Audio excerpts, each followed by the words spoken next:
Evening gang, it's Wednesday night, Wednesday the 26th of May 2021. A very good evening to you and welcome to tonight's little chit-chat show coming to you live from Bracknell in Royal Berkshire with new haircuts. Oh yes, we're looking very spick and span today, aren't we? You see, I don't want to sit here and look like a tramp. I'm sorry, dear. I do, but we may not have the content. This is the only YouTube channel, as kindly told to me by my dear nephew Gary Butler. This is the only YouTube channel with more videos than subscribers. Now that is saying something. We have more videos than subscribers on this channel. Years and years where there's not even one viewer per video. We have more videos than subscribers, and I'm proud of that fact, boys. I want you to tell, I'm proud of that fact. I could go down the road of, asking you, let's do a survey.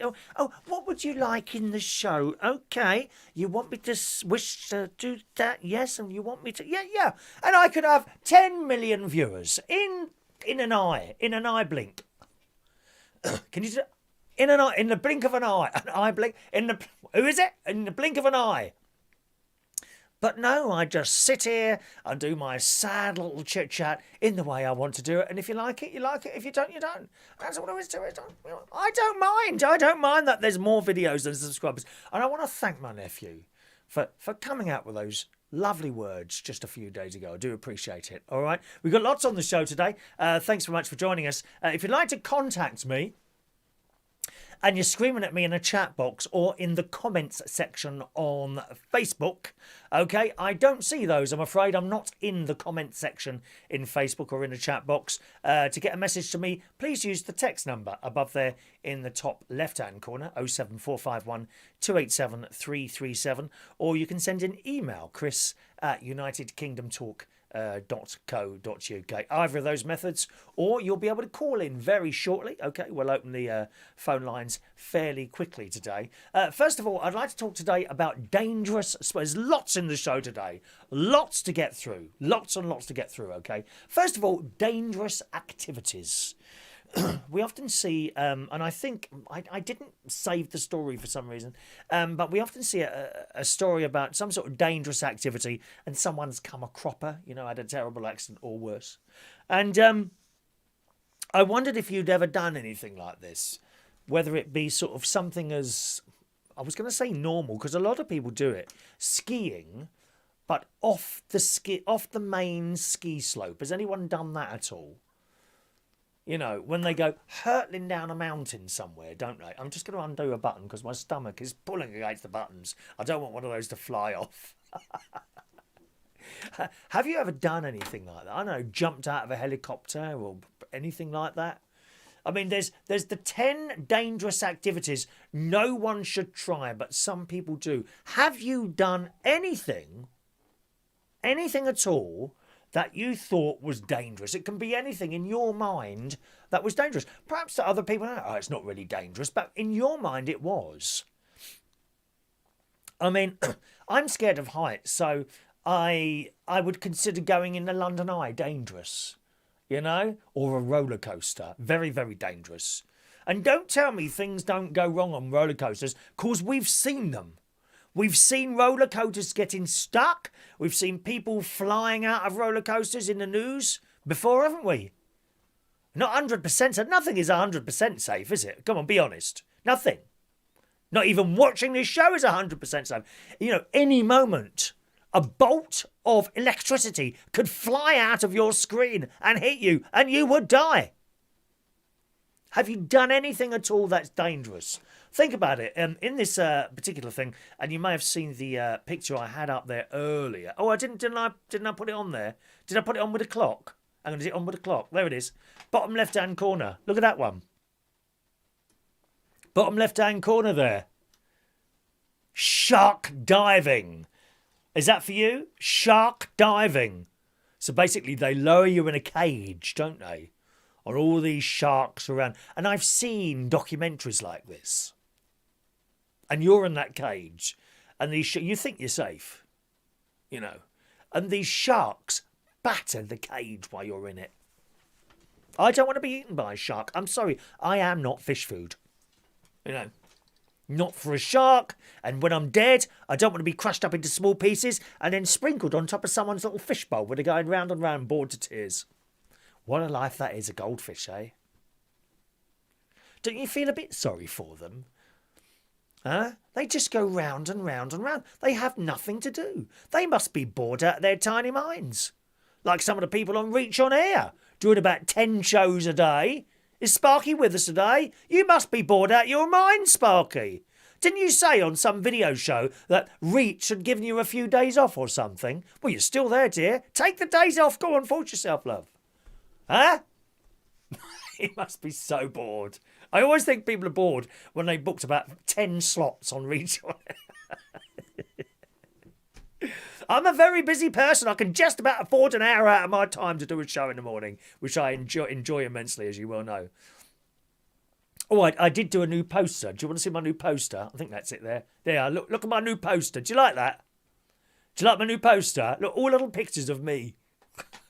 I mean, why else would you want anyone else on there? I particularly like the one that's 1, 2, 3, 4, 5, 6 one along. The one in the blue and white T-shirt with my hands in my pocket looking moody. Just like Mark Bowles does on his pictures, doesn't he? Mark Bowles looks moody. It's a bit like that one, isn't it? Oh, no, that's the other one. In that one, that's the one where he's looking to see if he wants to chat me up or that. He's trying to pluck up the courage. Bit difficult when your girlfriend's sitting on the other side of the table, I suppose, but there we are. Yeah, shark diving. It says here, if you're up for one of those really dangerous activities, try swimming with the sharks. I mean, it's not got the same appeal to me as swimming with dolphins, is it you? Something like that, eh? Swimming with the sharks. Is there anything that you've done or you want to do even? Give us a call, 02081443477.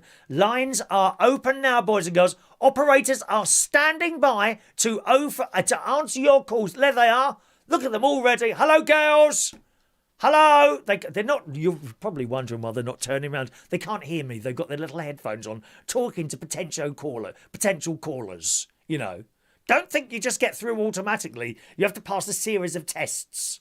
Okay, they will ask you many, many questions while you're there. You know, how old you are. Please send a picture because we don't have any mingers calling in. No, if you send a picture and you look like a minger, you just get cut off straight away. We don't have mingers calling in on this show. Only good-looking people.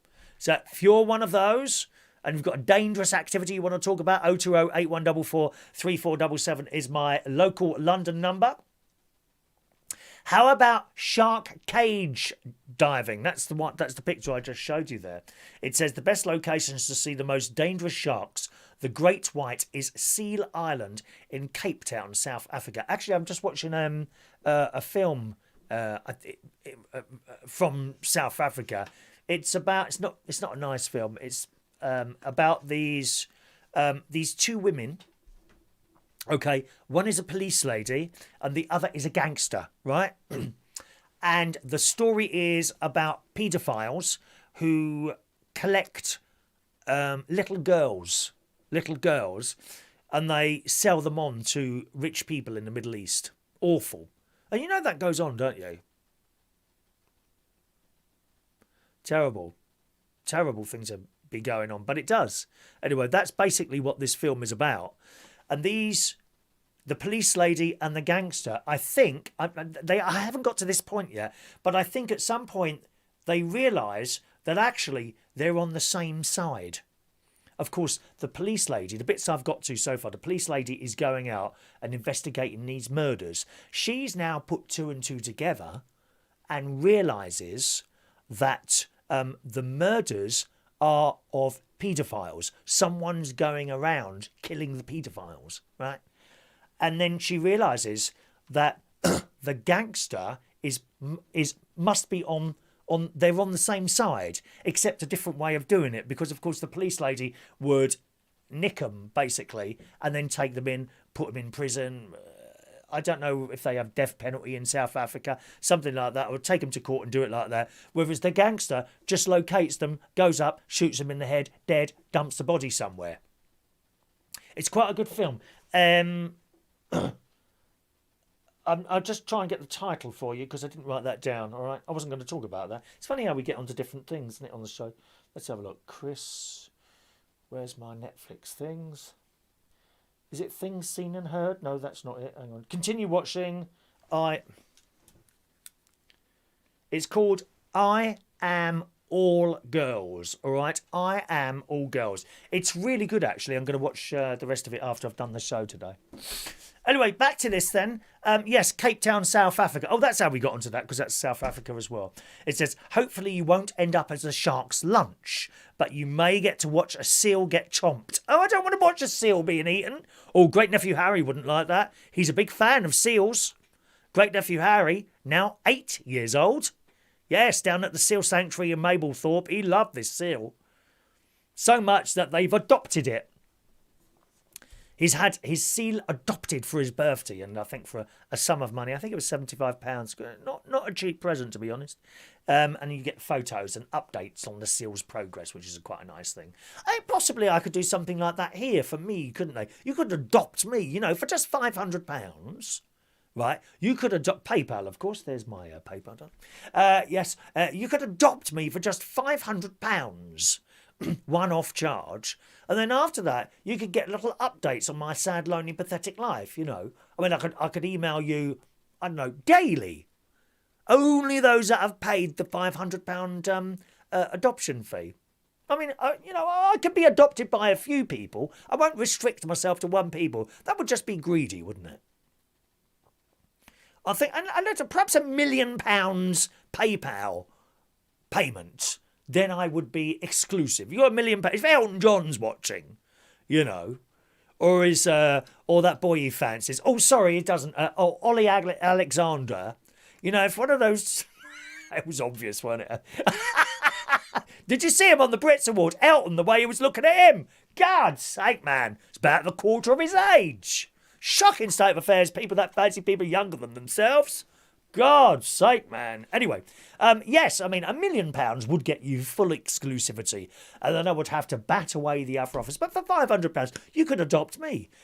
Little email in the morning telling you what time I got up and how I had breakfast and that sort of thing. I think that'd be quite a nice thing for someone to have. Perhaps you could consider that for someone's next birthday present or Christmas present, perhaps. Adam the plumber, I mean, that would be something that he would like for his birthday. Unfortunately, his birthday is now past now, so too late to get it to him. We don't do belated.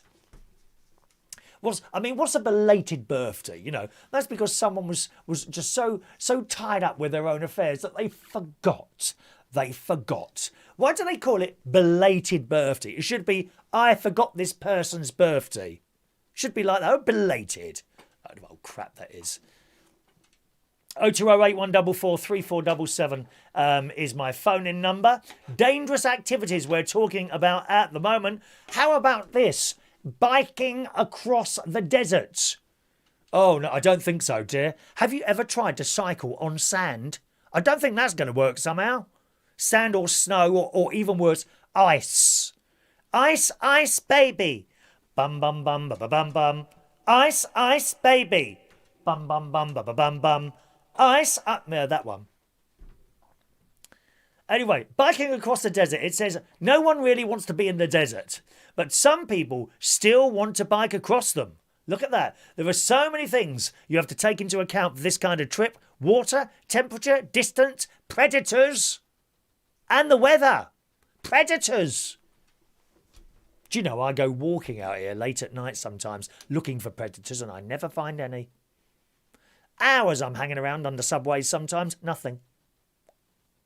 It says you could die from dehydration, heat strokes, flash floods and poisonous animal bites, to name but a few. There are desert safety guides, though, if you feel like this is your adventurous thing to do. Would you like to bike across a desert? I mean, how far is that?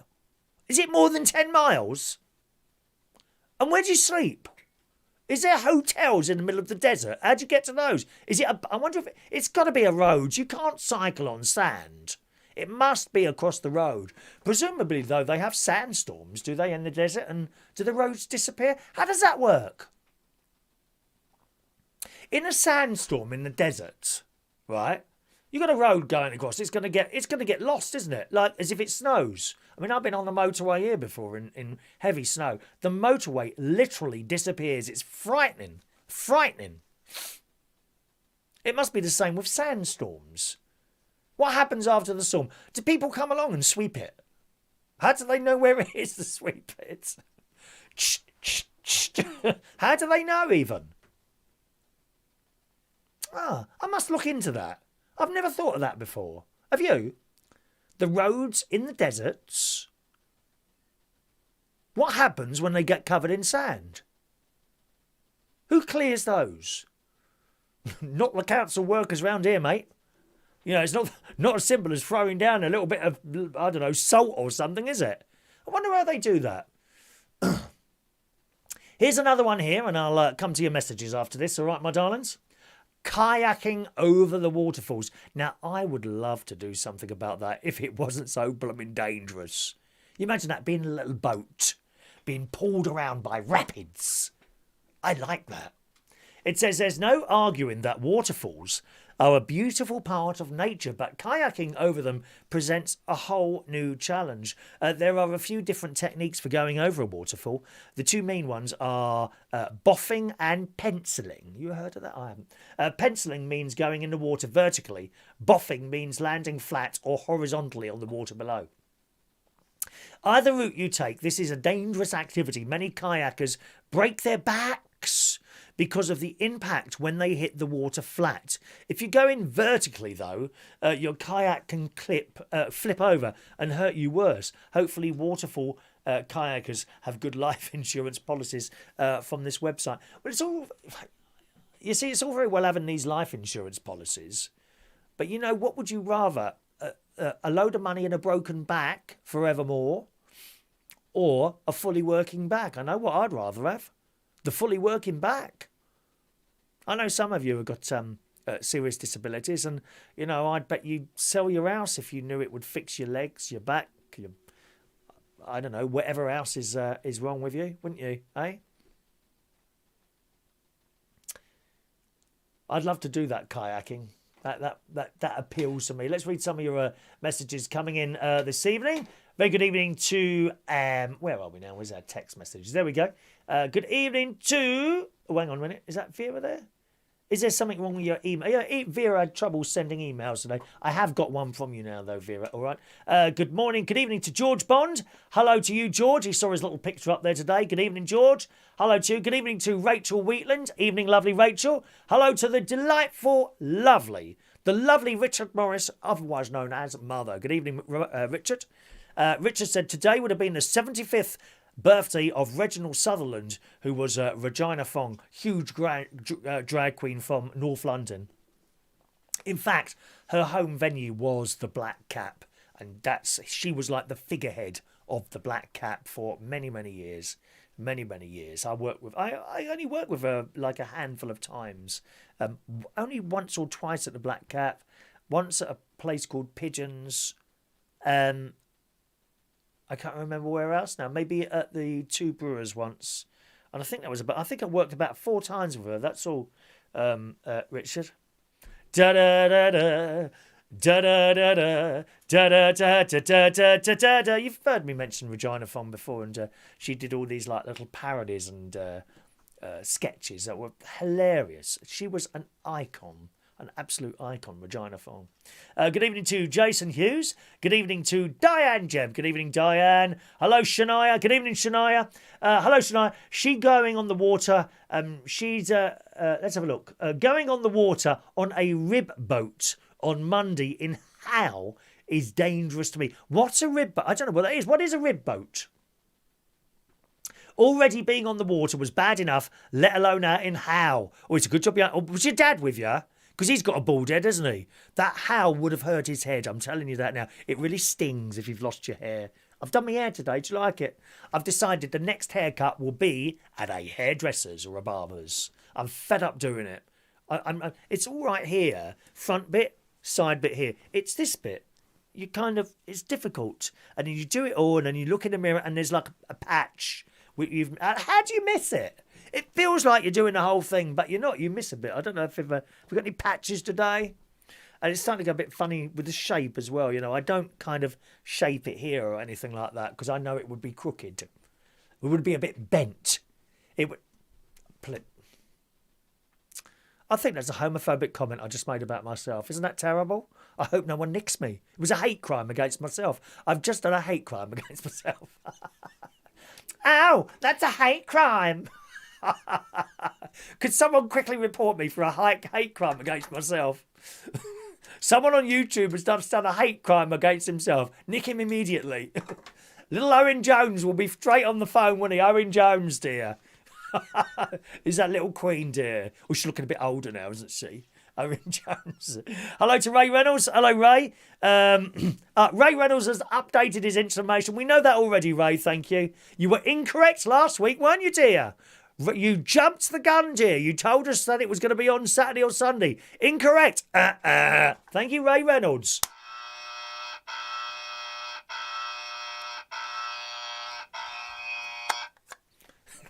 Get stuck.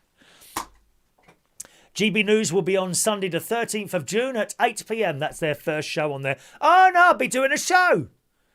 And why am I doing a show on Sunday, you may ask? Because from today, our show days change. Now, this is all to do with the karaoke on Friday. And we were doing, of course, Monday, Wednesday, Friday. The Fridays have gone.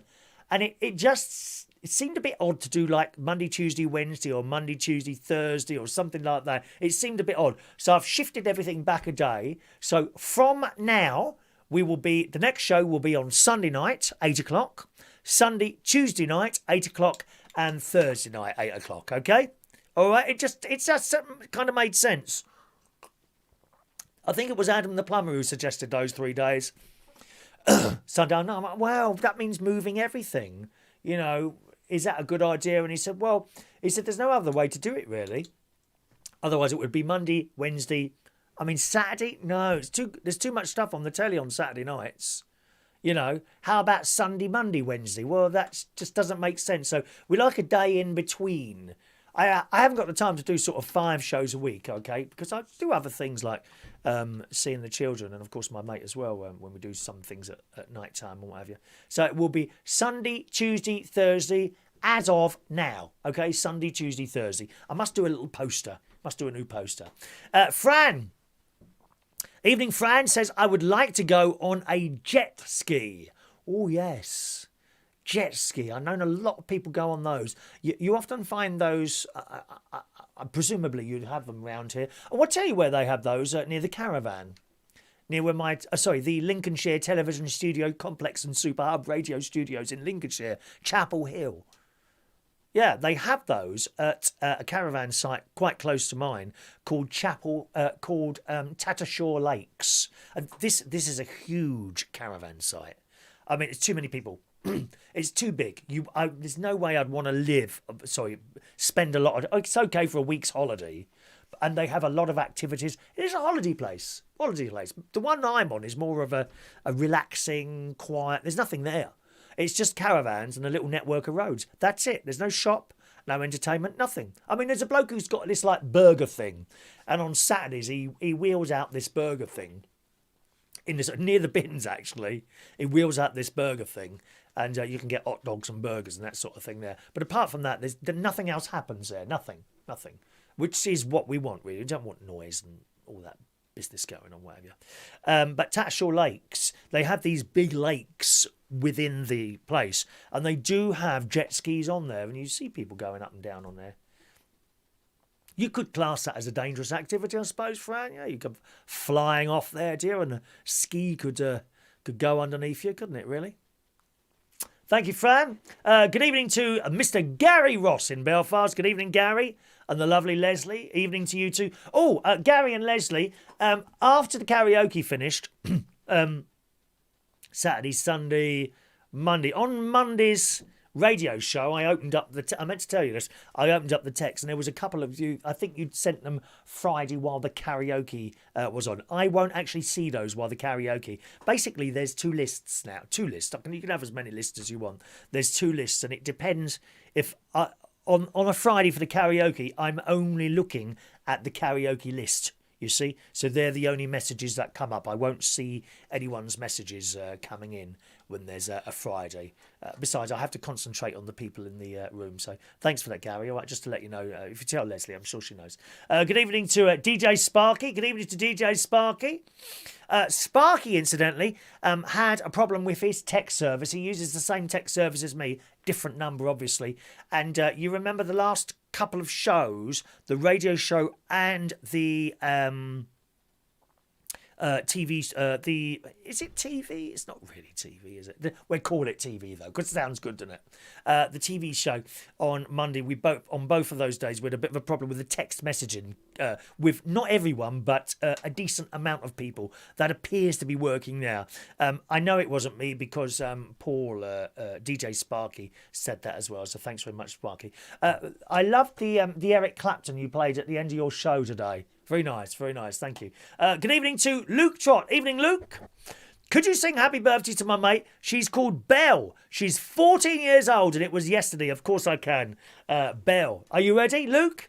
Happy birthday to you. Have I got it here? Just a birthday. Oh, I have. Here, Belle. It's on here now. It only takes me about 10 years to get anything done in here. Here we go.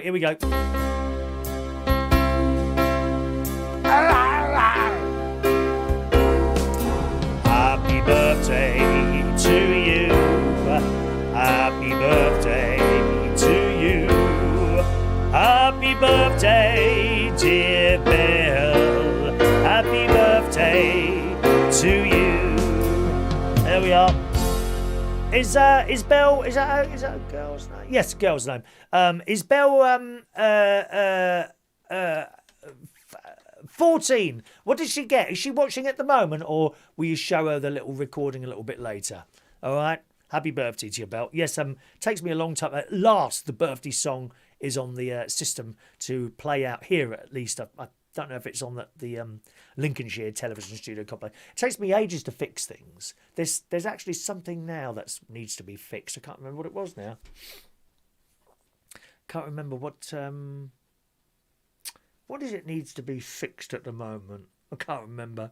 But Chris Reardon, DIY... Oh, I know, it was the plinth underneath the new oven, which is now working perfectly all right. I've now had it on timer twice, and on both occasions it's burst into life, and it hasn't switched itself off, which it's been doing because we found a loose screw. We found a loose screw, so we've done that up. It's beyond me how it ever came on in the first place, though. I don't quite understand that. If you're an electrical man, perhaps you'll understand that. Why would something come on and then not come on? Do you see what I mean? Oh no, hang on a minute. With that loose wire, yeah, I suppose so. It must have been just touching it, mustn't it, rather than screwed hard down, so to speak. Happy birthday to you, Belle. Good evening to Amelia Phillips. Evening, Amelia. She's been to the gym today. Hello, Amelia. Adrian Richardson. Hello, Adrian. Evening, Chris. I've been to Cape Town, and Champ Bay is I don't know what Champ Bay is. Is that like a posh, lots of money type place where it is? I don't know. It sounds like, doesn't it? Champ Bay is an absolutely wonderful place to see as well. And we are Mandela. Was in prisons. Gruesome place. Do you mean Nelson Mandela? I assume you mean Nelson Mandela there. Was in prison there, the gruesome place. He's also been to Niagara Falls. Oh, now that's something I'd like to see. Niagara Falls. What a beautiful piece of natural thing that is, isn't it, eh? Oh, it's just stunning. I've been to Niagara Falls. I've been over in a helicopter, underneath it, beside it in a jet boat, which I hated, kept on getting water on my face. But it's a marvellous sight to see. It was there... to see. It was from the Canadian side, mind you. That means nothing to me, to be honest, Adrian. Is there two sides to it? Is it not in Canada? Where is Niagara Falls? I don't know. I got unclassified for geography here. I'm a bit thick. By the way, is Ollie K with us tonight? I need help from Ollie K if he's here. Ollie K, I need help. Where's your dad? Oh, he might be on the radio. Is he on the radio at the moment? Thank you, Rachel. You've had your hair cut. Thank you, Rachel. Thank you for noticing. You're the only one that mentions these things. You know, the time and effort I spend getting stuff ready here, you're the only one that notices. No one has said, oh, nice haircut. Only you. Thank you, Rachel. Thank you, Rachel. Your place in heaven is assured. As you know, I speak to him every Sunday. Speak to him every Sunday. Don't you worry. Your name will be at the top of my list, my love. Evening to Maureen in London. Good evening, Maureen. Nice to see you, Maureen. There's John Parrish. Hello, John. John says, reinforced inflatable boat is a rib deer. I have one. Reinforced. Okay, that makes sense. All right. I don't know what that is, dear. I don't think I've ever been on one. Do I need one of those? I could push that in the little river near me, near the caravan. You people, literally, they just push their boats in the river. Do you have to pay for that? If you've got a boat, can you just dump it in a river and start rowing? I often see in the river Witham, the Witham, near Tattershall Bridge. Not only do I see boats in there, people do that, what's it called, free swimming? They just jump in the blooming river.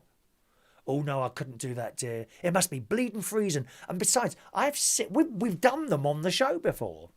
You see these stories about little animals or creatures in the water, and they can go in your holes, you know, either top or bottom or front. They go in your holes when they're like parasites, and they grow. Oh. I've seen TikTok videos, and I do feel sorry. Cats who get something up their nose. And this poor cat like that. And they literally, and you know what cats are like to work on? If they don't like something, they'll blooming well tell you. This poor cat's been held its head like that. And they literally pull out some sort of worm. Oh, no. I mean, I'm going to go to sleep with tape across my mouth and my nostrils and my ears. And the back and the front as well. Isn't that awful? Horrible. That's what would worry about me going in a river. Maybe it doesn't happen here, just in foreign countries. I don't know. You hear about people getting parasites after they've gone swimming in dirty water in other countries. Doesn't happen here, dear. Not in our lovely clean water in the UK. Huh? What a horrible thing to have. Shania says, does that mean there's a show tomorrow or starting Sunday? It starts Sunday, darling. Starts Sunday. Sunday, Tuesday, Thursday, okay? Sunday, Tuesday, Thursday from Sunday. Thank you for correcting me there, Shania. I know you like a little bit of correction now and again. I'm quite partial to a little bit of correction myself from you, Shania. Thank you, Shania.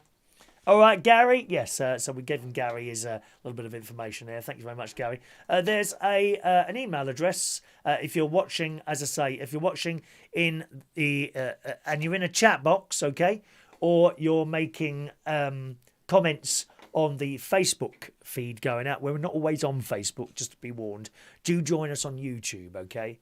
youtube.com/Chris Reardon UK. But if you're making comments there, I can't see those, okay? To join in with the show, please send a text, top left-hand corner there, 07451 287 337. Or you can email chris@unitedkingdomtalk.co.uk, or you can call in. There's a phone line open, 020 8144 3477. Some more of these rather frightening things that I think they are frightening, these things to do. Dangerous sports. How about bull running? B-U-L-L. Bull running. You like the sound of that? People who visit Spain. España! Hola! Por favor! People who visit Spain say bull running is a must-see. However, it's not a great idea to try it yourself. Most people who run with the bulls don't get injured, but the few who are hit can be severely hurt. How would you like one of those horns going up your jacksie, dear? I mean, it wouldn't mind, but it's got a sharp end. Very dangerous, Shania. Most people who die from this dangerous activity have a punctured lung. You don't want a punctured lung. It's worse than coronavirus. I think we need to do another test soon on one of the shows. What do you think? Should we do another coronavirus test? I didn't enjoy that. You know that. Huh? By the way, can we have some likes this morning, please? Oh, this evening? Can we have some little likes on the show? The likes is the little thumbs up. It's not a thumbs up. It's clicking the thumbs up icon underneath the YouTube screen, if you would. Thank you very much for that. Always appreciate your likes. Thank you, darlings. It says most people who die from this dangerous sport have a punctured lung. Getting hit by bull's horns in any place is going to hurt. Ooh, it's made my eyes water, that is. What about you, Gary? Have you ever had a horn like that? Must be careful what I say sometimes. Heli skiing, another dangerous sport. Heli skiing. Ever heard of that? Because I haven't. Any of these things that John Parrish, you must have done something dangerous, John. You must have done something dangerous. Maybe a dangerous thing would be marrying Sherry. She keeps you in your place, I know that, mate. When you step out of line, old Sherry's there. Good job as well. You must have done some dangerous activities in your times. Huh? Heli skiing. You'd think jumping out of a helicopter would be enough of a thrill, but no. Some people want to land on a mountain to ski down. What? It says there's a lot of risks involved in this dangerous activity. First, you have to trust your pilot and his ability to put you in a safe place. Second, you have to jump out of a moving helicopter, which is pretty scary. Third, you have to land on your feet in order to ski yourself down. Otherwise, you may suffocate in the snow. I mean, why do people do this? What sort of thrill do you get out of it? Here, this is my thrill, sitting here. My thrill is sitting here, and for the radio show in the morning, my thrill. What's my thrill? Why do I do the radio? I get a thrill. The thrill is speaking and banging those jingles in and the music just at the right time. It's all about the timing. Yeah, I could sit there being as bored as you must get the timing right. You must finish your point and then bang with the jingle. That's my thing. That's my thing. What's yours? Have you got something that really excites you, perhaps? What excites you? Maybe you're a football man, are you? I mean, I now understand why, after that Eurovision Song Contest, which I'm not going to go on about, which was on Saturday, while I was screaming and shouting at the telly, right? I now understand blokes who go to pubs and watch the football and then stand up and start screaming at the referee. I now get it, lads. Don't worry, I get it. Talking to lads, where's Mark Bowles? He weren't here one day. I must have upset him, dear. I reckon Tina's not allowing him to watch anymore. She's starting to get a little bit worried now, I think, you know. I reckon that's the case, darling. I mean, I think the picture above the bed has given it away.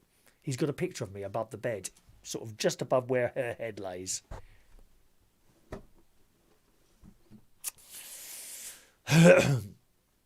It says that finally, heli skiing usually takes place in isolated and dangerous areas of the wilderness.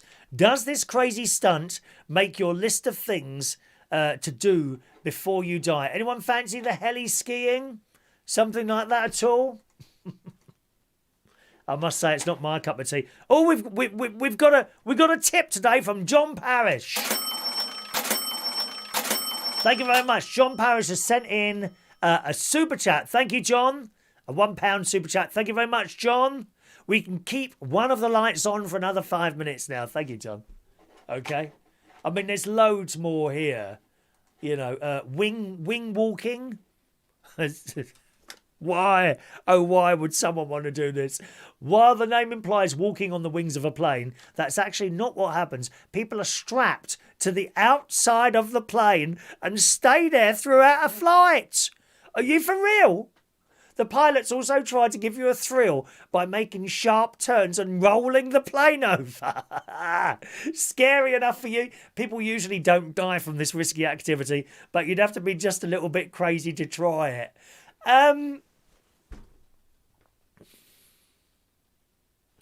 Out of all those things I've read so far, that is one that I might consider trying. Being strapped to the wing of a plane. I mean, what's the breathing like? Do you have a mask on? I suppose you'd have an air mask on, wouldn't you, or something like that?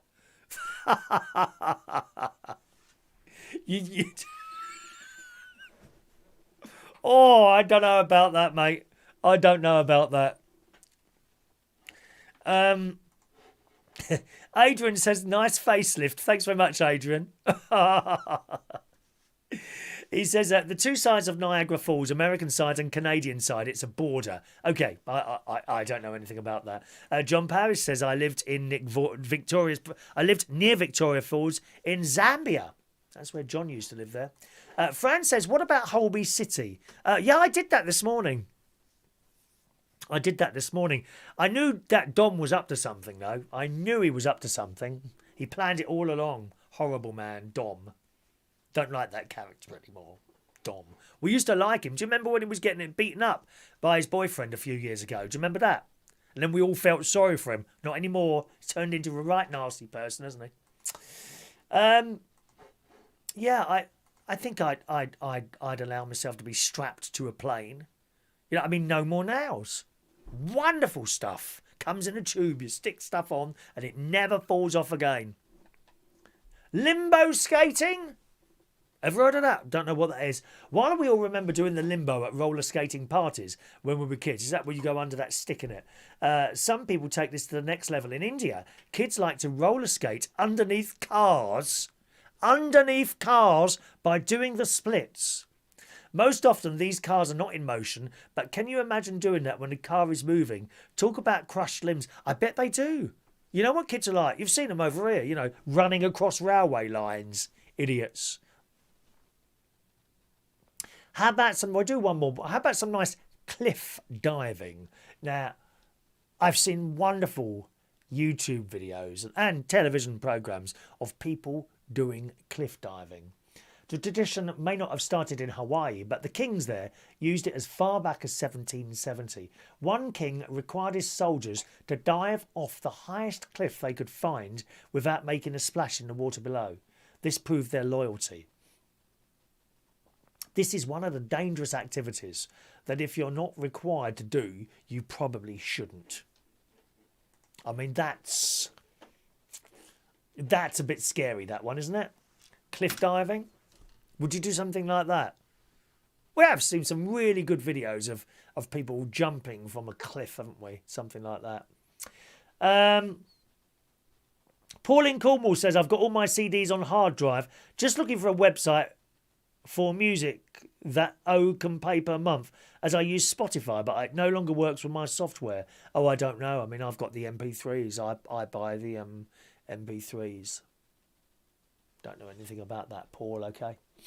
Alrighty, so there are 10 dangerous, well, some dangerous sports there. Not exactly 10, okay? 020-8144-3477, the phone-in number tonight. Also, on the show this evening, I think I might be getting my own windmill. I'm very, very excited because I've got an email here. Do you remember I told you that I was changing my energy providers? Do you remember that? Okay, it's all about saving money. I've told you before, every time your electric and gas comes up for renewal, you get on that internet and you do comparisons, okay? You go with the cheapest one. The cheapest one, you don't get any more from Shell Energy or British Gas than you do from anyone else, other than the customer service if something goes wrong. I will say that. Do a little review search, you know. For example, I'm now with I'm about to be with Pure Planet, okay?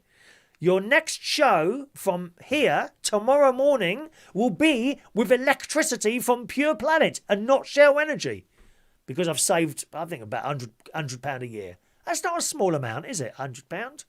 I don't think it is. Anyway, as an added bonus, it says here, from midnight tonight, your home will be powered by cleaner, greener energy from Pure Planet. There you go, you see. And it's all green energy. It's all green energy. So I'm thinking about this. Does that mean I'm having my own windmill put up at this moment by people at Pure Energy? Is there now a windmill somewhere with my name on it? This is Chris Reardon's electricity. I quite like the idea of that. Do you like those windmills? I love them. I think they're beautiful.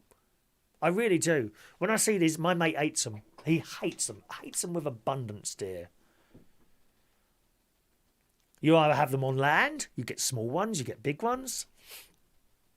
I think you can actually get household ones, but not every house can have them. It depends. I'm surrounded by trees here, so I couldn't have one. I mean, I'll tell you where I could have one, up at the caravan. You know, I've got the wind that comes over that field, because I'm the first one. I'm the first one after that field. This wind comes across and whacks my caravan.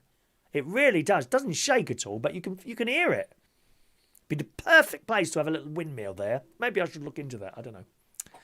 And you have bigger ones as well. You know, great big things. You see them out if you go to Skegness. Go on the beach and just look straight in front of you, and you can see them quite far out in the sea. Huge windmill, all little red lights, red and white lights on there.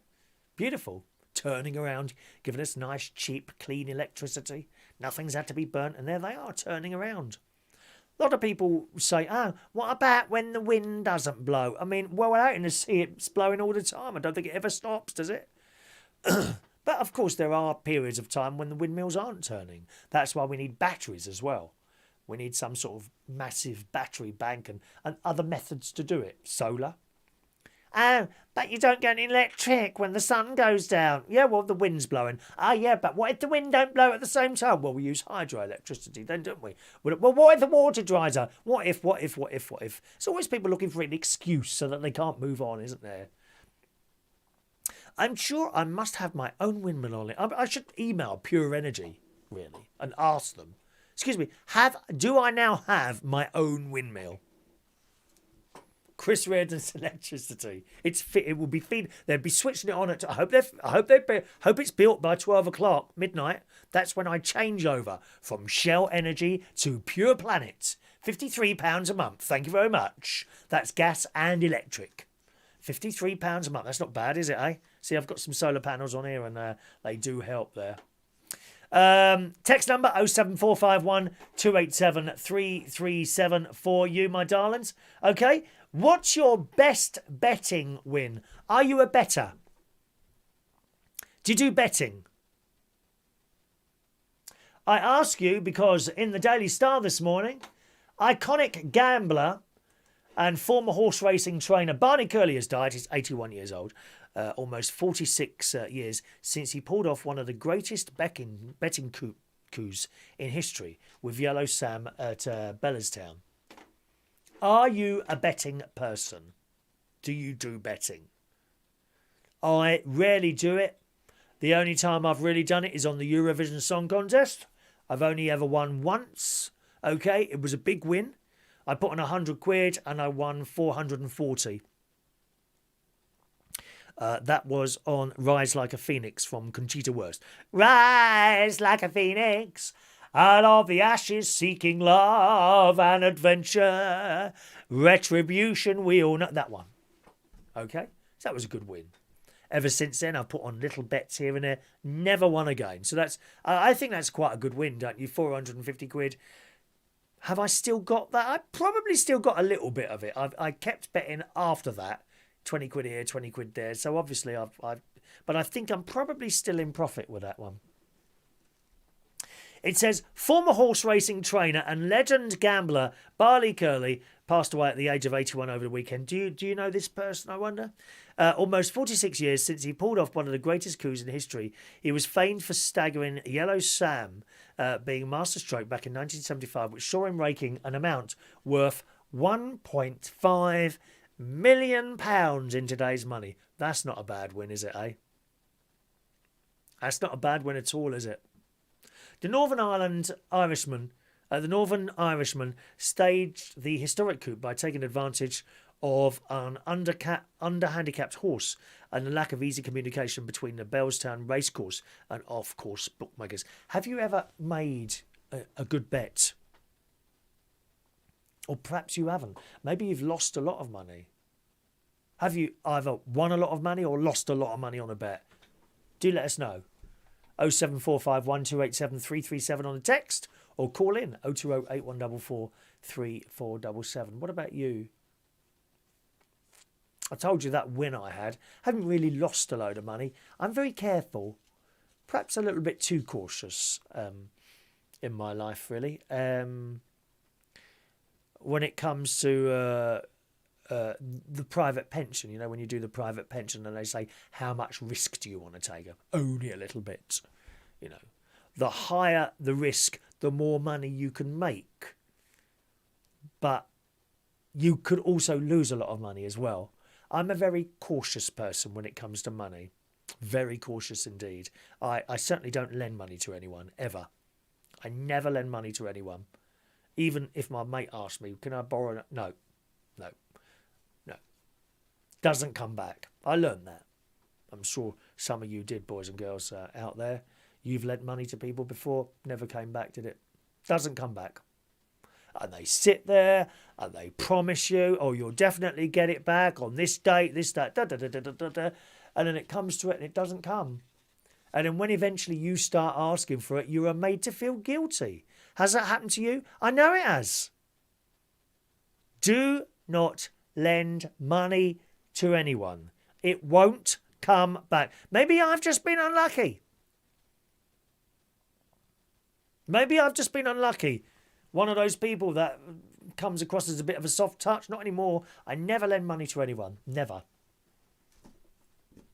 Don't do it. I remember being in Vegas the first time with my mate, staying at a hotel called the Flamingo Hotel, which was like really basic. Sticky carpets.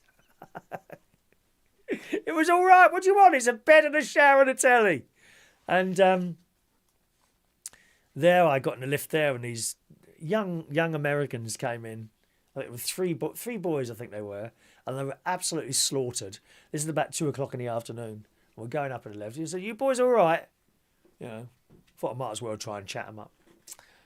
You boys all right? Yeah. You had a good time? Yeah, you could say that. I said, well, how much have you won? Oh, I didn't win.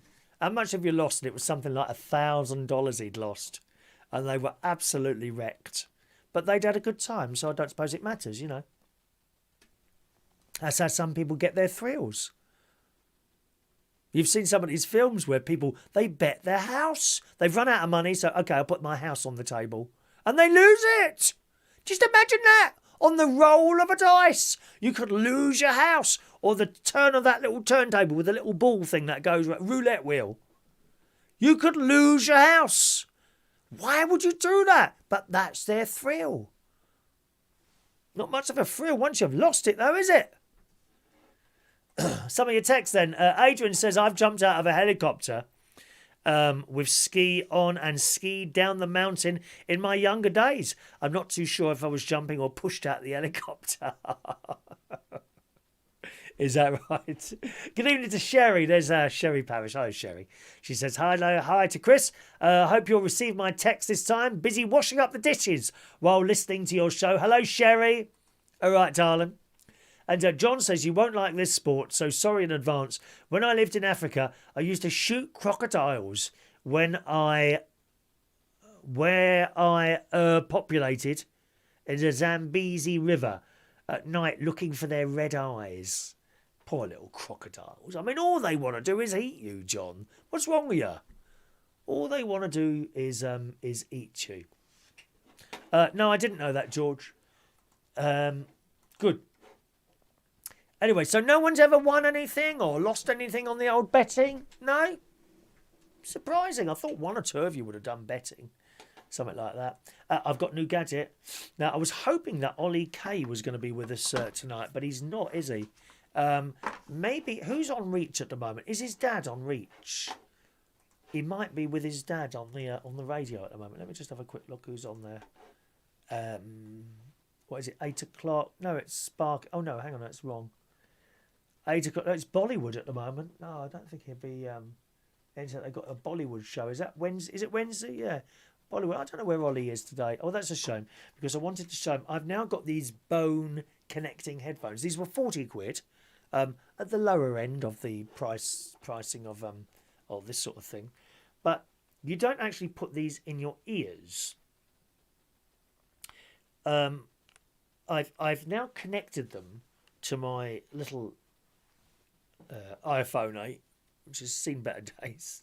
Can you see the sellotape on there now? And you don't put them in your ears. I'm just going to turn these on. right?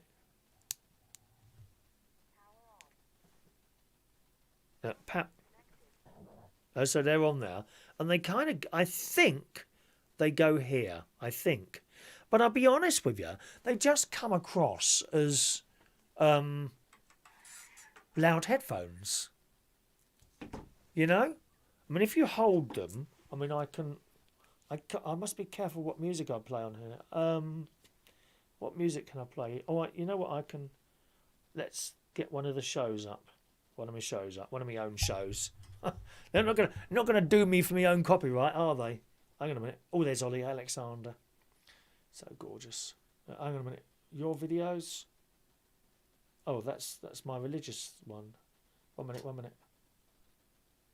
Where are we? Karaoke. Chris Reed. There we are. 1 minute. I'll show you these. Let's do Mondays. Well, I'll just what? Can you hear that? What? See, they just come across as very loud headphones to me. They're not actually in my ears. Look, they're just on the side of the head. Now, I just wanted to know if this was correct.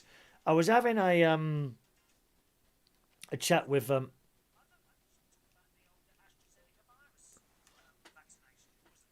So can you hear that? Now, the weird thing is, it's tingling here. It's kind of tingling. But see, look. 96. I think they're just louder headphones. Now that sounds...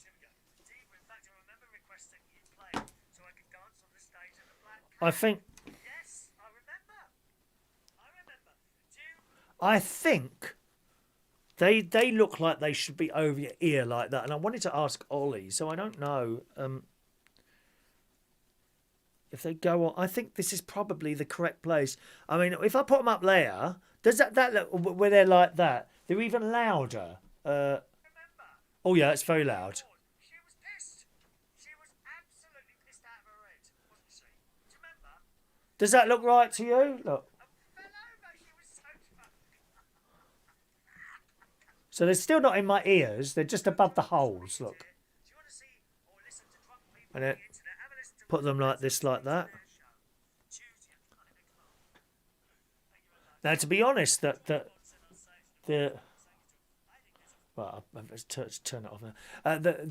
The bass response is better when they're like this. See, they're not in your ear. So the idea is you can hear everything going on around you, which is much better, because sometimes when I'm doing my litter picking, it's near the road, you know, and you turn them off by touching this gold silver button. What? Oh, voice dial. No, cancel. Hang on. Right.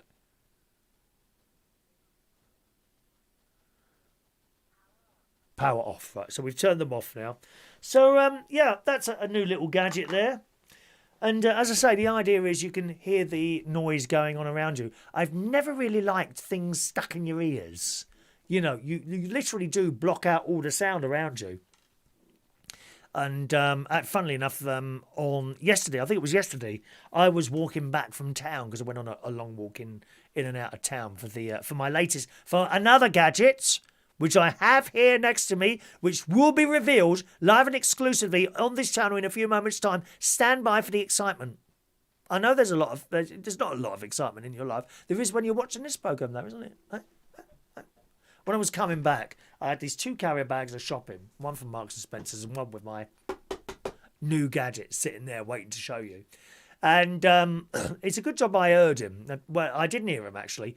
Beep, beep, beep, beep. I didn't hear him. But this car pulled up next to me. I looked over it and it was my mate. He said, "You going home?" I said, "Well, yeah." He said, "Jump in." So he's got a Mini. Jumped in the car. I said, "Did you bleep?" He said, "Yeah." I said, "Oh, I didn't hear. Because you see, it could be quite dangerous. Anyone could come up behind me and attack me. Anything could happen to me, Shania. You know. Might wear them more often, to be honest. No, and so quite dangerous, really, especially if I'm litter collecting next to the road or something like that. Maureen says there's a litter There's a litter-picking article within the BBC TV Rip-Off Britain with Gloria Hunniford, now on the BBC iPlayer. It's a very good, helpful series. Yes, I like that, Rip-Off Britain. Very good. I'll see if I can find that. I shall write that down. I might watch that tonight. Rip-Off Britain. Does it actually say litter-picking on the video screen? Will I be able to Will I be able to find that easily, that? Thank you, Maureen. Good evening to Mike in Brighton. Evening, Mike. Hi, Chris. Just woke up. Wakey, wakey. Rise and shine. Just woke up. Lovely to see you in my bedroom. Pardon? First thing? Looking good. Oh, a bit fat at the moment. Bit fat. I do watch your shows on Catch Up and love every minute. I'm glad we are still entertaining you, Mark in Brighton. Very pleased to say that. Vera says, my mother used to be manager for Ladbrokes and she always told me that it was a mug's game, so I don't do it. Good. She don't do betting. Very good, Vera. Don't lose the money. What's the point in it, you know? And Rachel says, I never bet. I buy only the odd lottery ticket now and again. Ba, ba, ba, ba, ba, ba, ba. Yeah, but that's only like £1, isn't it? Was it £1.50 now, isn't it? It's only £1.50, isn't it, to buy a lottery ticket? It's a far cry from these people that go and put £10 in a fruit, and £10 will disappear in that fruit machine in a minute. If that, 30 seconds. Or more. You see them in Vegas sitting at that roulette table. $500 on that one number. Oh my God. And what's the chances of that one number coming up? I don't even know what the odds are. Is it 50 to 1? You lose that, then they put another 500 on another number off their heads. Anyone do roulette or anything like that? I think as a child we had like one of these, the Games Compendium. Did you have one of those? Games Compendium. And in there you'd have like betting stuff. Kids were getting this stuff. In there would be a roulette wheel and dices and stuff like that. Which it was like your own betting shop. I could have made some money out of my parents doing that, couldn't I? Really, when I think about it. Come on, Dad, have a go on my roulette wheel. Only £1. And he would have done it. As my mum, by the way, it's my mum and dad there. I thought I'd display those for a while. That's at one of the Pontins holiday camps it is that I went. George Bond says archery is dangerous. Blimey, how far are you behind us all, George? That was about an hour ago we did the dangerous sports, dear. Do try and keep up, my love. Thank you there. All right. So that's, what was that we did? That's my bone conducting headphones. Fingers crossed. I'll let you know how well I get on with those. I was hoping, it was actually Ollie K, you know, JK's little boy, who mentioned these. So that's why I've got them. But I just didn't think I'd be able to hear what was coming out of them until you put them on your bones. Bit like inductive cookers. You know those? You could actually touch, you put your hand on it and you don't burn. You have to have special saucepans for that, which my mate didn't know about. He bought an inductive hob top, right? I couldn't understand why nothing would cook. You have to have special saucepans. You have to buy all new saucepans. That's all right. I had the old ones. Thanks very much, mate. Nice saucepans he gave me. No good to him anymore. Chuck was going to chuck them out. Copper bottoms. Who wants a copper bottom? Have you got a copper bottom? 0208 144 3477. Vera says, I had that game with a green plastic sheet. That's the one. The green plastic sheet with the roulette numbers. That's right. Games Compendium. And counters. Counters. You had counters, didn't you, to bet on the little silver ball. Can you still get that? Games Compendium. Let's have a look. I bet you can. Games Compendium.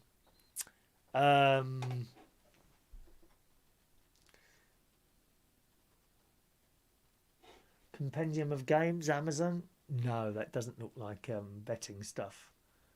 Maybe they're not allowed to sell it anymore. It's probably there somewhere, isn't it? Thank you, Maureen. Thursday the 20th of 5. Okay. Thursday 2005. Thanks very much, Maureen. And we should make you head of television programmes, I think, Maureen, at some point. All right, love. John says, do you see the English guy on YouTube? He put his life savings on a colour and won a fortune. Well, I mean, if you're happy to lose a fortune, then take the bet, you know. It's a lot of money.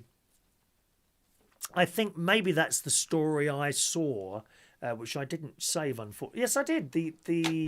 Oh, no, it wasn't. It was The Elite Gambler that I read to you earlier on, wasn't it? Wow, just imagine winning a load of money like that, eh? Just on the spin of a wheel. You like the sound of that? Scouts in trouble. It's a great shame. Who was in the Scouts? Any of you boys in the Scouts at all? Cubs, do your best. Our Kayla will do our best. Remember that? I promised to keep the Scout law to help other people and all that business. Queen and country. It looks like they're in trouble. Great shame. Great shame.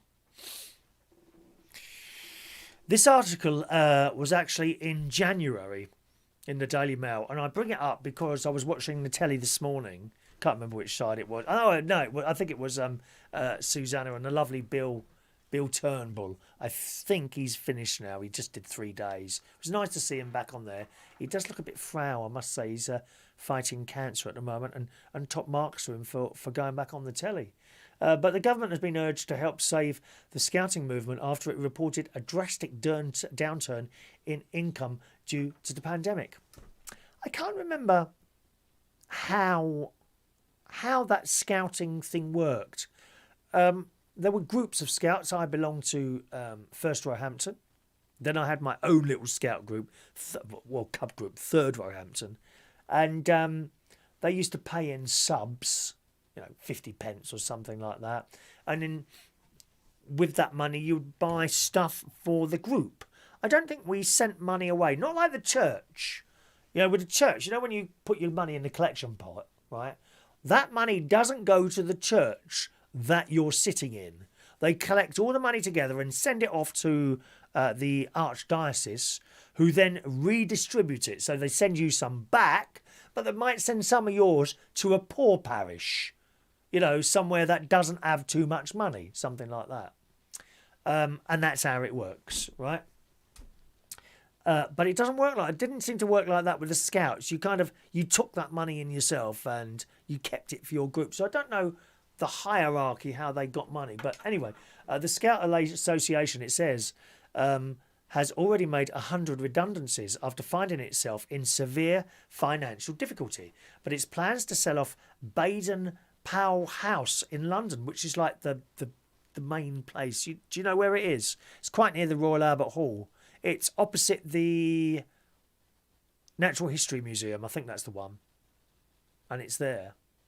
Its plans to sell off the Baden Powell House, the London HQ, named after its founder in the 1950s, and the Down Scout Training Centre in Kent have prompted calls for action. Now, I've been to Down National Scout Camp. And I went there a few times.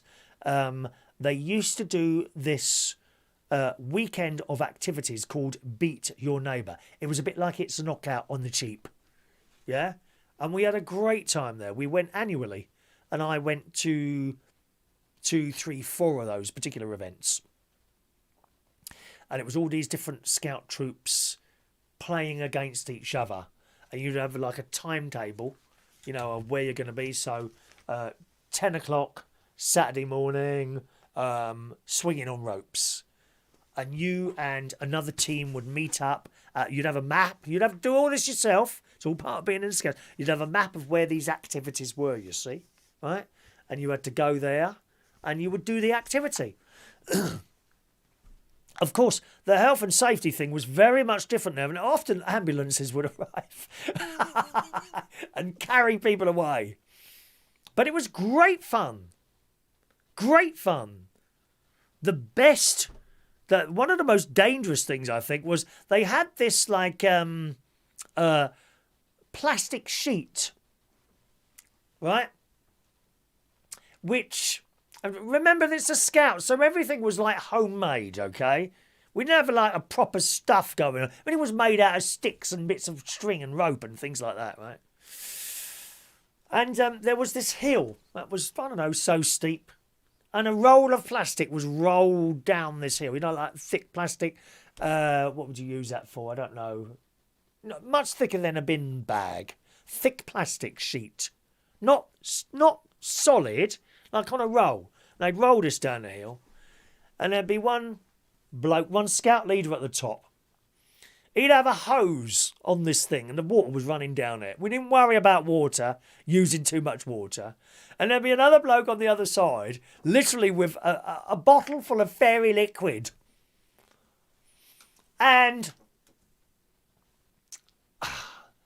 I can't remember what was going on, but it may have been we had to try and jump up and get something. Maybe, yeah, I think they built some sort of wooden things going across with things hanging, and you had to grab them as you went down or something like that. Yeah.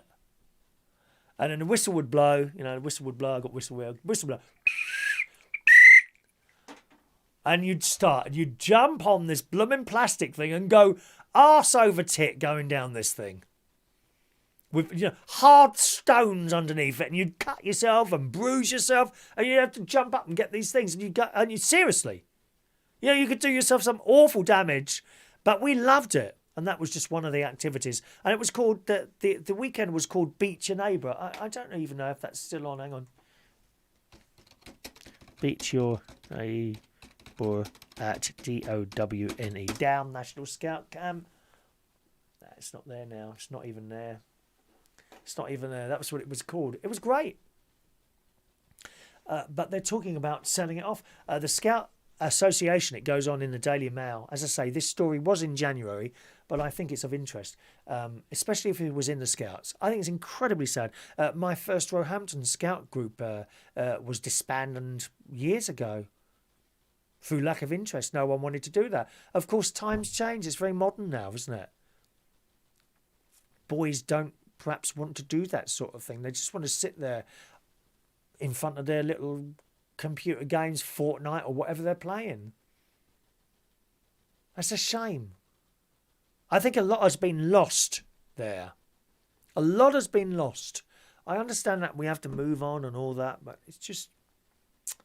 It says the Scout Association is a much-loved national institution, and I hope ministers will meet as a matter of urgency with the Scout Association to help them stave off COVID-related financial troubles, he told the Daily Mirror. Now, I don't have any more on this story. Usually when you search around for something like that, you know, months later there'll be some sort of meeting that's gone on, but I haven't found anything else.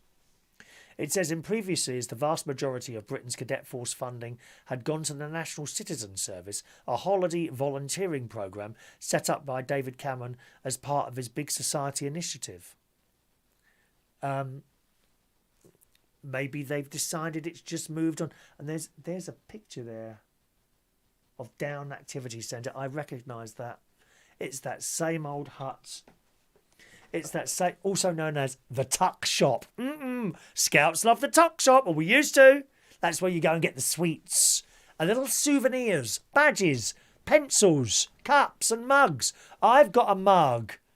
It's downstairs. Shall I get it? No, I'm not going to get it today. It's downstairs from 1977. That's at Buckmore Park Scout Camp. I think it's Buckmore Park. 1977, that one. Let's just get a picture of this. Okay, hang on. Where is it now? Come on. Where's my camera? There it is. There we are. That's down National Scout Camp, and I remember that. It's still it's still there. Look, the Tuck Shop. Yes, please, mummy. Were you in the Scouts at all? The Down Scout Activity Centre near London's Kent border has been used by generations of Scouts, including me, and school children, and was bought by founder Lord Baden-Powell to train more leaders in 1929. Now, you see, that's the other thing. I would assume they're short of leaders. That must be very different now as well. You'd be tied up in all sorts of rules and regulations. Presumably, you'd have to have some sort of certificate to tell everyone that you're not a paedophile and all that business, wouldn't you? We never had anything like that. If you wanted to be a leader, you was a scout, you was a card, there was a scout, then you would adventure scout, then you became a leader. You just became a leader. You know? There wasn't really any tests. I think you had to do certain things, but it wasn't like the tests and all this certificates and health and safety stuff that you have now. I would imagine it's probably very difficult to be a leader now. I would imagine. It's not something I'd want to do again. I miss it. I really miss the Scouts and being in gang shows and things like that. What about you? Give us a call. 020 8144 3477. Lines are open. George is calling in. Good evening, George. Good evening, Chris. All right. Were you in the Scouts, George? No, I was in the Cubs. Oh, was you really? What cub group? 4th Northampton Cub Group. 4th Northampton. And did you go camping at all, George, or what? I couldn't go camping. Okay. Because they didn't get the driver. They couldn't get a driver? Yeah. Oh, did you have to have special transport? Yes. Okay, so you couldn't go in a van with all the others? No. Okay. But we went somewhere else. I can't think what it's called now, and it's a big forest and stuff like that. All right, where you did activities? Yes. And what sort of thing did you do there? Is that where you first started archery? No. You didn't do archery, because I know the Scouts did do archery, that sort of thing, but you didn't do that. No. I'd done archery there, but that's not where I first started. Okay. But I'd done archery, I'd done rafting. Yes. Not actually real rafting, but showing you how to build a raft. Okay. We've done this where how to light a fire. Yeah. If you want to do like cooking. Yeah. Did you ever light a fire and did you actually do cooking on an open fire? Yeah. Right. And what sort of things did you cook, George? Marshmallows. Oh, yes, toasted marshmallows. Yeah. The only thing is, on like a real fire, they go really quick, don't they? Yeah. I think it's much hotter than a gas fire. I'm sure it is. It was like when we used to do toast, we'd put them on the end of on a stick and hold them over the fire, and the toast used to go brown very, very quickly. Yeah. It's like the space of a few seconds between brown and jet black, isn't it? We done marshmallows, and we done pizzas as well. Oh, really? How'd you do those on an open fire then? What you done was you got some tin foil. Yes. And you put it in tin foil, and you just put it under the like a saucepan. Yes. Put it on the saucepan. Then 5 minutes later, you flip it over. Oh, doesn't all the cheese fall off? Then you just keep flipping over until it goes like brown. Do you mean pancakes? No, it was pizzas. Was it actually pizzas, was it? Didn't all the cheese fall off when you turned it upside down, George? No, it was from scratch. What do you mean from scratch? We built it from dough. Yeah, but when you turned the pizza over, surely all the cheese fell off. No, you cook it. Right. You put the dough in. Yes. On the saucepan. Yes. Then you flip it over. Then when the both sides cook, then you put the cheese on. Oh, I'm with you. Okay, I understand now. I understand now. Yeah. My fault. I bet you enjoyed doing that, didn't you? Yeah. And what else did I do? There was something else I'd done. I can't remember. I think it was building a tent. Oh, yeah. Yeah, from wood and Not just putting a tent up then. No. Okay. I mean, I don't think I ever built a tent. I think you mean a bivouac. A bivouac. Okay. Am I right? Bivouac. Yeah. And the way you did that was to put like branches up against a tree or something like that, Yeah. and put some sort of tarpaulin across or something like that. Well, am I right with that? Yes.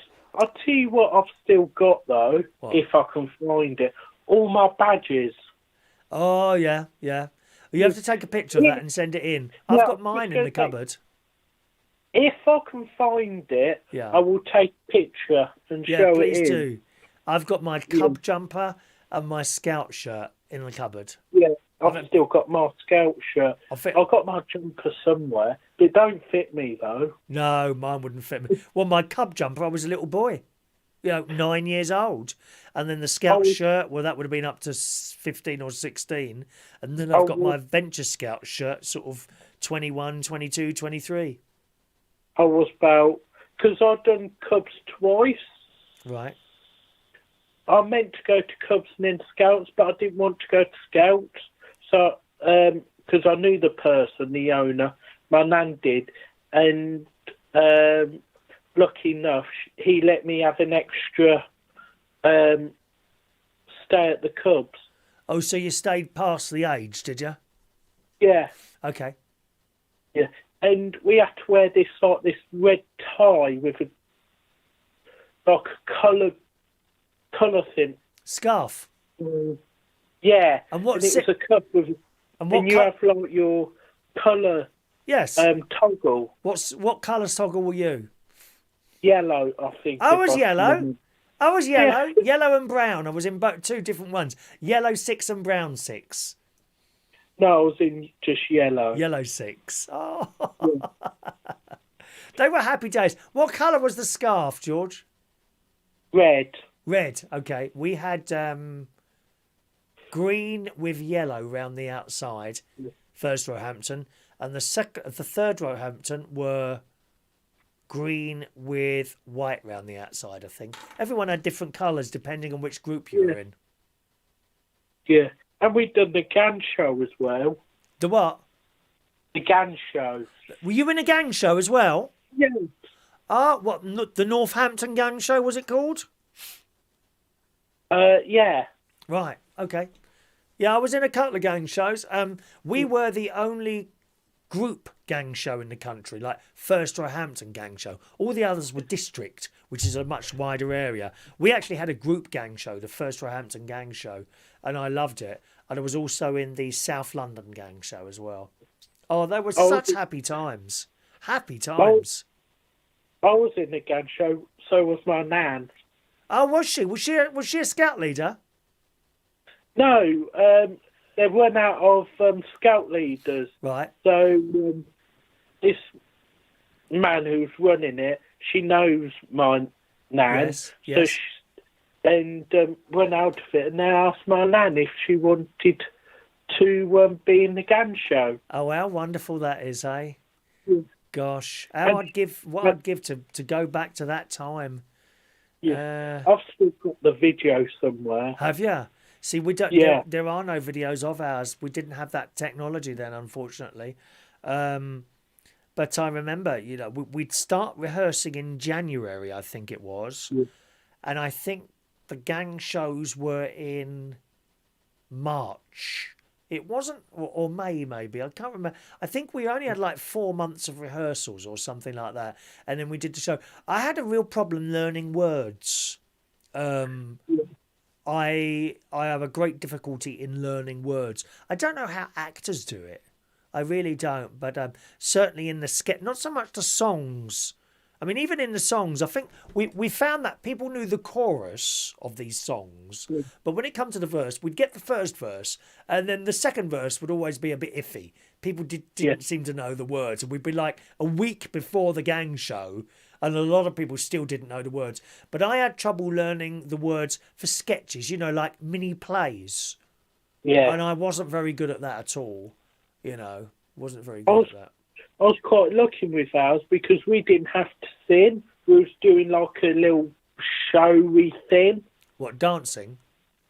No, we'd done like different kind of what was it?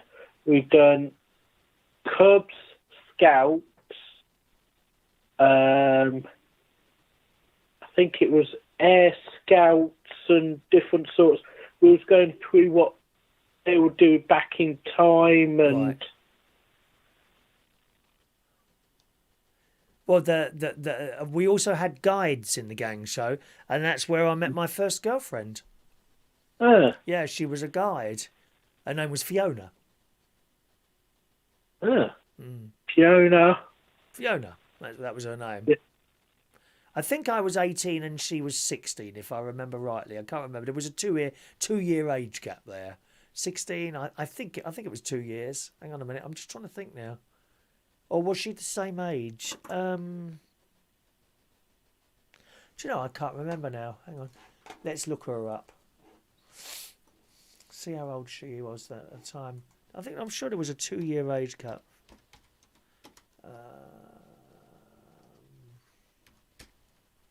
There it is. She probably hasn't got her age up there. We're still in contact, funnily enough. No, she hasn't got her age up on there. But yeah, she's been married twice afterwards as well. Yeah, what a small world. Yeah, what a small world. All right, George. Well, thanks for calling in. Yeah, I thought I'll call in for a change. I don't do it quite often because I think it gets a bit boring. Well, if there's the same people all the time, well, it would be nice to have other people call in, but people just most people won't call in. You know, it's the same with normal like FM radio stations, like LBC or Talk Radio. The amount of listeners they have to the amount of listeners that call in is very, very different indeed. Yeah. But you know, you call in whenever you want, George. All right. Okay. Cheerio. Bye, George. Bye. George calling in. Have you got anything to say about the Scouts, or indeed anything else? Call in 020 8144 3477. Okay. John says I was in the Boys Brigade, that was like they had that as well as the Scouts. Boys Brigade. It was either one or the other. You know, no one was in. I don't know anyone that was in both. They were very different. Boys Brigade and Scouts were very different. I was in the Boys Brigade. Our leader was a pedo. He used to touch us. Oh gosh, at every opportunity. He was my English teacher too. He'd be locked up now. You mean to say he wasn't locked up? It's never too late to report someone, dear. Never too late to report someone. Oh, he's probably dead, is he? He's probably gone now. Sorry to hear that, John. Did you sort of realise at the time, or did you just think it was one of those things and it didn't mean anything? Really? I don't know. Never too late to report someone, my love. Amelia is off to bed. Good night, Amelia. Good evening to Stephen Petty, just texting in there. Hello to Stephen. Daniel Woodhouse is on the line. Good evening, Daniel. Good evening, Chris. How are you today? All right? Oh, I'm feeling so good. I tell you what, ever since I've had the injection. Yes. You're feeling good since the injection? Yeah, I feel like a new man. Well, we'd all like one of those, dear. Not an old one, a new one. Carry on. Yes, I've just felt so different. You know, I felt like all the old stressed out Dan worrying about little things, and then he ends up like making stupid mistakes, doing the wrong thing. That's like... What little things could you possibly be worried about, darling? Is it the nerves that you must receive when you're about to talk to me? Is that what it is, lovey? Is that what it is? No, I wouldn't say I felt worried about talking to you as much as certain other people in my life. Oh, okay. Well, I don't know. You're not bad, Mum. She started thinking that I was talking about. Well, I mean, if I was your mum, I'd be giving you a little bit more of a whack round the head now and again, to be honest. Yeah. I just imagine you would, Chris. Yeah, yes. I've just noticed a bit of dust on top of my camera. Just a moment, dear. Got my little dust thing here. I'm just going to wipe it off. Oh, I think it actually needs a little bit more than a quick rub. It looks like the dust has got caked onto it. Yeah. It's gone now. As Larry Grayson used to say, look at the muck in here. Look at it. I mean, it is. I mean, there's quite a lot of dust in here, as you well know, dear, but we don't worry too much about that. If I was to clean this... Oh, I've got a button with too much flesh being exposed there. Christ, I get a nasty email now from Shania. Carry on. So where am I going to go tonight? You was talking about living dangerously earlier. Yes, living dangerously. Well, of course, I've God, never. I know I think your idea of living dangerously is possibly to eat a piece of bread with a bit of mould on it. Is that as dangerous as you go, my dear? What the hell's that? Is there some sort of animal in your house? What sort of noise is that? Oh, Sorry? all right, if you want me to do the Sid James type laugh, We were in the Scouts. Mandy Davenport was in the Girl Guides. Brownies, then Girl Guides, then Navy Cadets. That's what Mandy was in. Oh, Mandy. Who is it? Carry on. I wasn't reading anything. Oh, no, the much. Tourette's has If anything, started now. I was just in trouble. Sorry? I wasn't in anything much. I was just always in trouble. Yes. Were you a troublesome child? Ask his No, mum. well, Mum, no, was he a troublesome child? I'm lovely, really. I just used to get confused about things, you Well, know. you're confused now, aren't you? Do you know who you're ringing? Oh yes, I'm ringing the man of YouTube, aren't I? Thank you, the man of YouTube. Incidentally, gang, if you're trying to send me a message on any of the message systems or something like that, remember I'm not in the message box at all. You need to send a text, please. 07451 287 337. I'm not in any chat box or comment section. So to join in with the show, and I know you want to, don't you? Want to join in with the show? Just send us a text. 07451 287 337. It's a normal text, not premium rate. Carry on, bitch. Okay, I can take that from you. But you're talking about living dangerously. I think the only nearest I've ever got to living dangerously was when I started doing my impression of Jaws. Why is that dangerous? Were you in the water with a shark at the time? Well, if you closed your eyes and like just used your head, then you'd imagine that I was. It just goes, this is you want to hear. This is my impression of Jaws. Right, it goes. Now get off me! Get off me! Get off me! Get off me! Oh. And now, my impression of the film Jaws 2. I told you before. Get off me! Just get off me! Get off me. And now my impression of the film Jaws 3. I won't tell you again. Oh. Well, how did you manage to get away from the first two? Just by running very fast. I wonder how many people actually escape from the jaws of a Jaws. Yeah, I mean, we just don't have them over here, do we? Once they've got you, is that it? I have to tell you, when I was on holiday in on Norfolk Island in the South Pacific, sort of in between New Zealand and Australia, I knew there were sharks, and they come in quite close. You'd be very surprised how close these little sharks come in. And I was on this island. I was doing my cousin was running the police on this little. It's only a small island, but nevertheless, he had the job of running the police on this island. What was it called? Norfolk Island was the name of the place. Norfolk Island, right? Is that round here? No, dear, I just told you. Are you even listening? I bet your mum... Mum, hit him, darling. Hit him round the head. Gets on my bleeding nerves. Ain't you got anything else to do rather than ringing me up and upsetting me? Huh? I've been up since 6. Listen. So while I was over there, he asked me to do some DJing for like these like youth group over there. Now, don't get me wrong, I wasn't a huge big time DJ Ibiza or anything like that, but it's the weird, and you don't realise. But so I'd gone over there. I said, yeah, that's fine, I'll do that. And he told them. Well, it was like a massive thing to them. DJ, because they didn't know who I was. DJ from the UK. Come to DJ just for us. And they were so pleased and so grateful. And after that, I couldn't walk around the island without someone saying hello to me. I remember going into the petrol station, right? I'd only just got on the island. This has all been arranged before I was going to go and see him anyway. And I said, yeah, come on, because I'd do anything for my cousin. I really get on well with him. His name's Vince. And In actual fact, it wasn't something that I'd ever considered doing. But if he'd had said to me, I've got a job for you, I need someone that I can trust and will not tell anything, like a secret service type thing, you know? If he'd have said to me, I've got a job that I need doing, I want you to come and work for me, I probably would have gone and done it.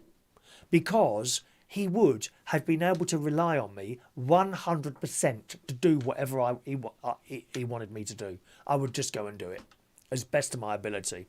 And in actual fact, while I was on the island, he'd give me a little job like that, which I did for him. Anyway, so I'd literally just got there, and he's driving me to the hotel, and I said, any chance I can get an ice cream or something? We stopped at this petrol station, and I went in there and I bought other things as well. Okay, just a couple of bits and pieces. And I went there. Hello, just those please things. Oh, right, okay. So she's titled these things. Thanks very much. She said, are you the DJ? And I'm like, well, I am a DJ. Oh, yeah, I thought so. I said, well, what makes you say that? Because of your accent. I said, well, how do you know about that? Oh, the whole island knows. And it was like this big thing to them. You know, I'd only been DJing in big clubs in London, Heaven and the Hippodrome I did a couple of times, and Camden Palais, as well as my normal pubs and that. So not like Ibiza type DJ, but you are like a DJ from the UK. That was a massive thing to them. And I did the little job and it was nice, you know. How did we get onto that? Well, I don't know. You said it was called Norfolk Island. Norfolk Island, that's it. And yes, and that's it. That's how I got onto that. Can we move there? That's how I got onto that. So I'm on the beach, and these young people that had been dancing at my disco, and they were like toddlers and teenagers, so all different ones, right? Okay. And I say, is it all right to go in that water? Well, we all are. Why? I said, well, what about the sharks? Oh, they're not interested in us. I said, aren't they? No, they're looking for dead things. They're scavengers. Or perhaps it was the type of shark there was. They were scavengers. If you were alive, they didn't want the hassle of having to try and kill you first before they eat you. They're looking for scraps of food in the water. So it was completely safe, apparently. I was still very nervous about it. There were little kids in there. Their mums and dads were on the beach. They're not bothered about them. And it was a real community experience on the island. Everyone seemed to know everyone else and all their activities going on. And it was a wonderful time. I went there twice. But that's the reason I told you about that was because of the sharks that were around here. And they weren't interested in people, apparently. Well, that sounds really good. I wish I could move out there. Better than the shell called Rumford. Well, it's dead quiet. It's dead quiet. If you want peace and quiet, if you want activities, probably not the place to go. But it's like stepping backwards 40 years. You know, there was one road going across the island. There was one street lamp, which was on the only roundabout on the island. There's no traffic lights. The internet was still running at sort of modem speeds. So if you wanted to see a picture coming down the line, that was really slow. There was no water pipe system. Each house collected its own water from its roofs. Literally, the rain would come down on the roof. Underneath each house would be a big tank, and it would fill up with water from the rain on the roof. Each house had a pump. You know, and you turn the water on, it switched on the pump and sucked the water up. Now and again, they'd have a really dry spell and they'd literally run out of water. And then there was a company on the island and you could buy water from them and they'd come and deliver it. That's how it worked. It was a wonderful place. But it was in the path of hurricanes. But for some reason, they don't call them hurricanes there.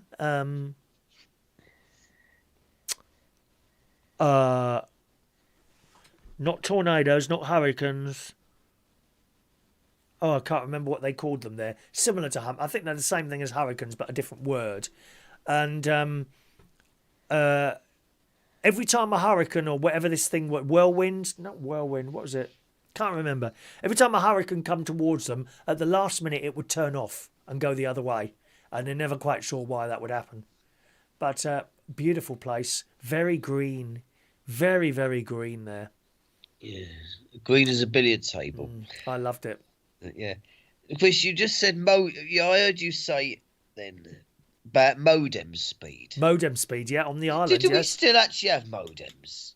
Did they have modem? I think they did. I mean, do we? Now, do we still have them? No, well, we're not really. We have routers now, don't we? We don't have modems. We have routers now. I mean, I had Wi-Fi on the island, but the speed of the internet cables coming into the island was very slow. Very slow. I mean, it was impossible. You couldn't do like a video call. I certainly couldn't do anything like this live. And when I used to send pictures across, well, it'd take you 2 minutes to send a bleeding picture.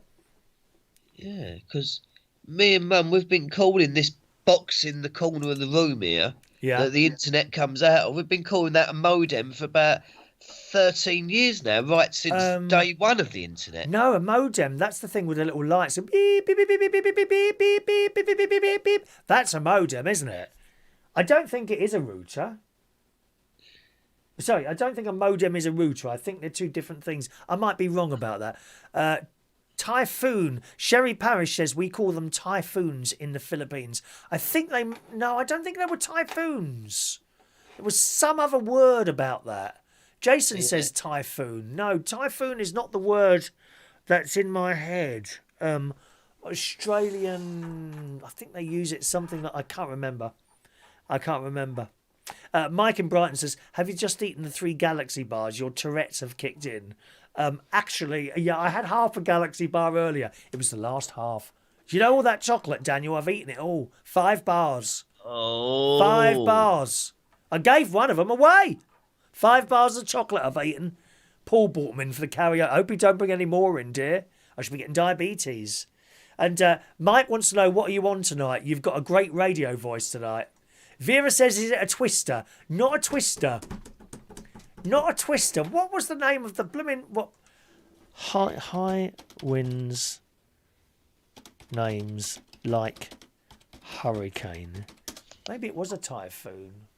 What are high winds called? Here we go. Short burst, strong breeze, Australian...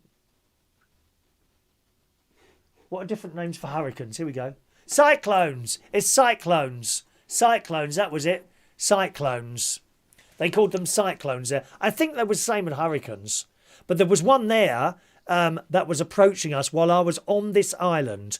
I kid you not, I'm in this hotel room and the glass in the hotel room sounded like it was about to break. It was unbelievable, this wind, but also very scary and exciting at the same time, you know. Yes, I can remember. That happened to us at school once. We had a window just go crack, smash. What, due to the wind? Yeah, there was very high winds. It was about February 1990. Okay. And the window just went, everyone went, ah! Blimey. What was that? I didn't know that could happen. I mean, I wonder how much pressure a window can take. You know, because presumably there'd be, it's different having the wind come at the window rather than like a stone thrown at it. It would be a different type of pressure, wouldn't it? Because the pressure would be over the whole of the glass rather than just a point of it, if you see what I mean. Panes maybe not put in right. I don't know what would cause that, to be honest. Interesting. Yes. And if you're wondering why I do get like this time of night, it's because I've been, ever since however long it's been now, I've been training myself to be up. What, on a potty? I've been training myself to get up as early as possible in the mornings, you see. What's that, for my show?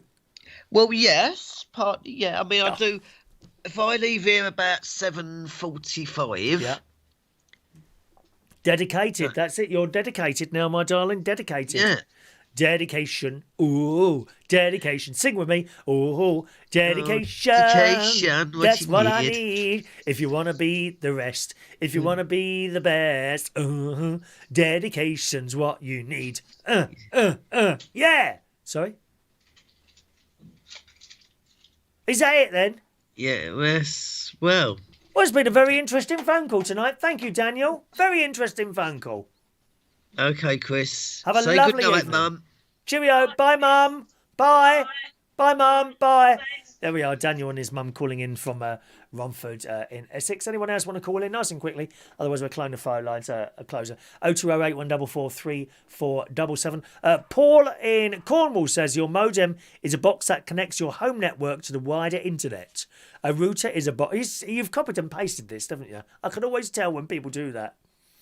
A router is a box that lets all your wired and wireless devices use that internet connection at once and also allows them to talk to one another without having to do so over the internet. So thanks very much for that, Paul in Cornwall. What interesting conversations we're having tonight, aren't we? What star or celebrity would you like to meet? Or maybe you've met already. Is there any sort of star or celebrity you'd like to meet? Eh? Let us know. 0208 144 3477 to call in or text 07451 287 337. You know, I've met a few people in my time. I've worked with a few. Sonia, the Beverly Sisters, the Supremes, Bucks Fizz, loads of drag queens, perhaps not in the wider scheme of things that you might know or someone like that. Dead or Alive, you remember Dead or Alive? Pete Burns, he was nice people. Not really, and all the stars, the Nolans, I worked with those, absolutely delightful people, really. None of them were sort of above themselves. The only people I thought were a bit difficult to work with were people that hadn't made it yet. Certain drag queens, you know, who will remain nameless. They were absolute bastards to work with, some of them. Very few amount. Just a couple. But the big stars I always found very nice to work with.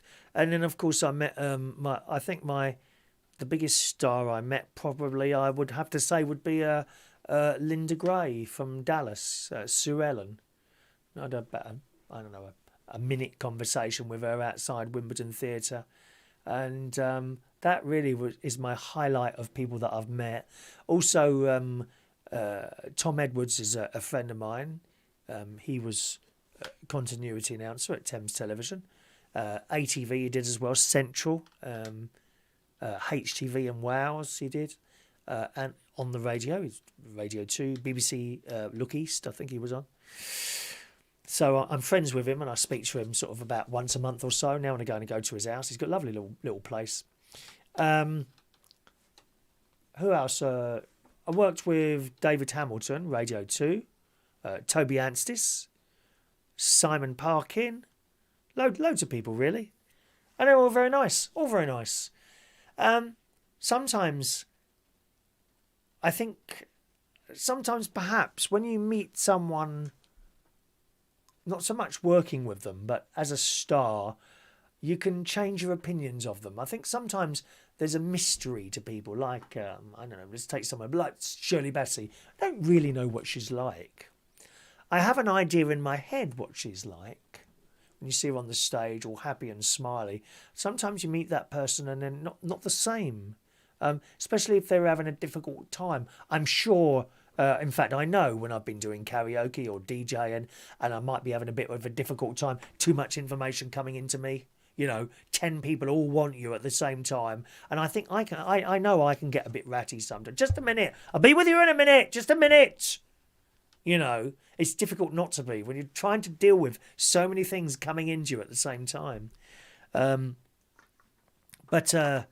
underneath it, even when those people are being difficult, perhaps they are nice people after all. I think there's something to be said for a mystery, not actually meeting that person. I mean, Barry Manilow, right? I get different views about Barry Manilow. Some people, yes, he was lovely, this, that and the other. And other people have gone to see him on what they call a platinum experience, where they raise money for charity. And you can meet him for like 800 quid, $1,000. It's a lot of money.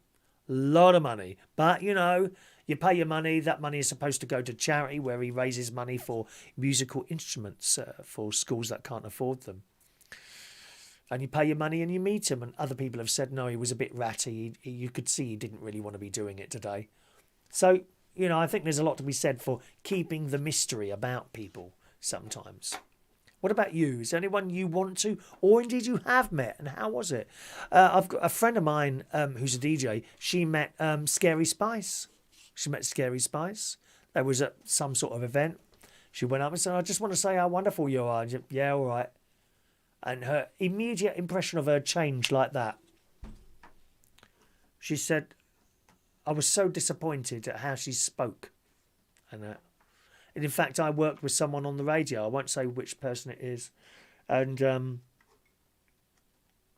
when I was doing this show, and I got a call on the show who said that they'd met this person who was really disappointed about the way he spoke to her.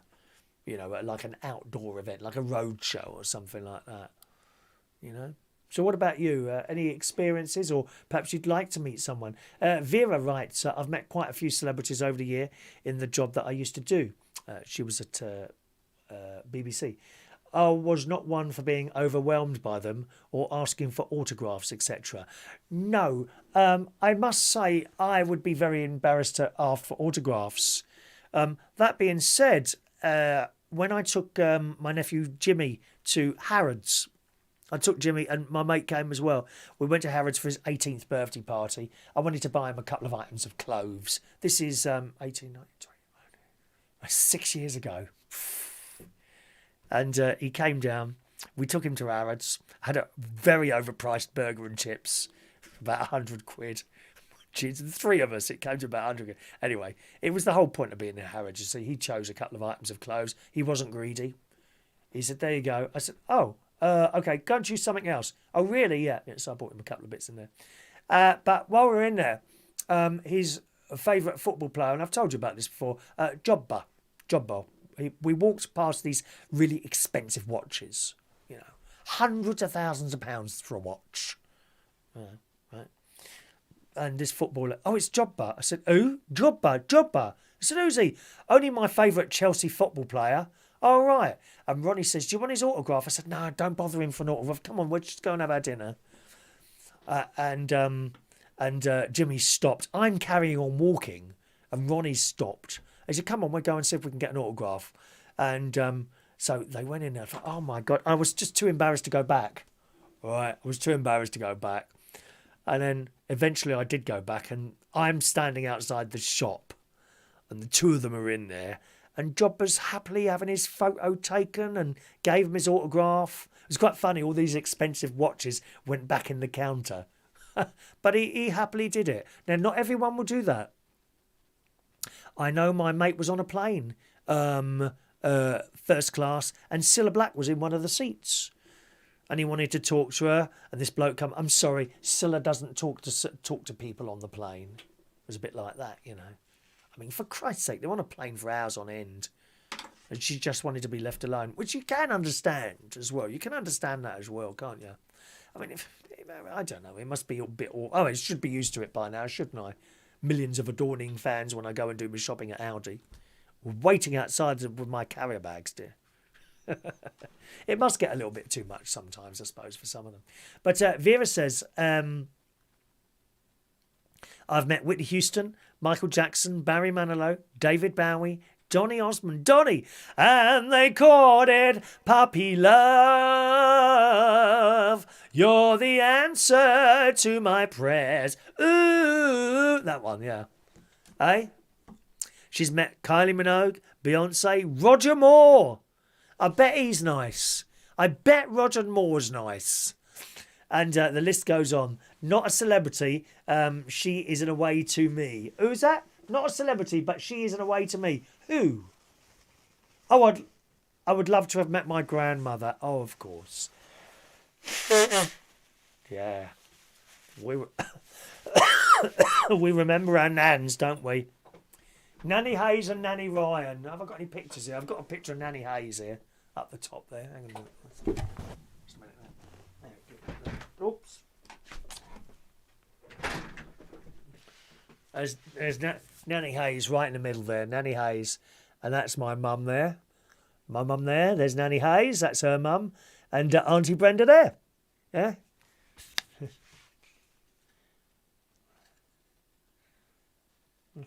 Two of them gone now. There we are. Thank you. Thank you, Vera, for the email. George said, "I'd like to meet you, Chris." Well, maybe one day. Maybe one day we will. Paul says, I've cooked for Freddie Starr and cooked food for Roy Chubby Brown. Oh, he's brilliant, isn't he? How hilarious is he? Why the woke brigade would have him off stage in an instant if they could, but he's too popular. Leave him alone.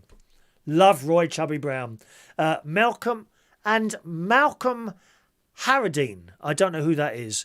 World famous chef that's been on TV.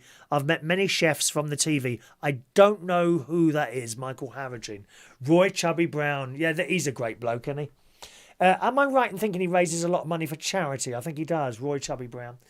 Mike in Brighton says, on the subject of celebrities, I had the pleasure of meeting you. That was good enough for me. You didn't? No, you worked with me. We worked together, Mike, didn't we? He might also notice that today I didn't suck on one of my mini mints when talking to the train spotter. It was lovely talking to train enthusiast Dan Woodhouse tonight, wasn't it, eh?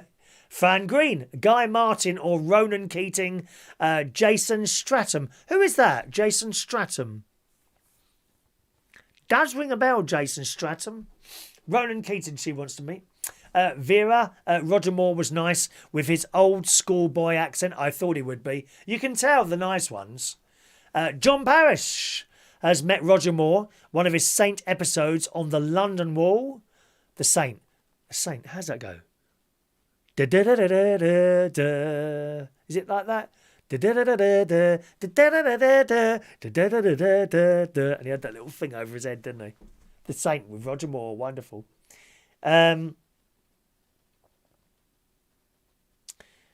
John also says, I had a meal with Sidney Potter and Harry Belafonte. This is the island in the sun. La da da da da da da da.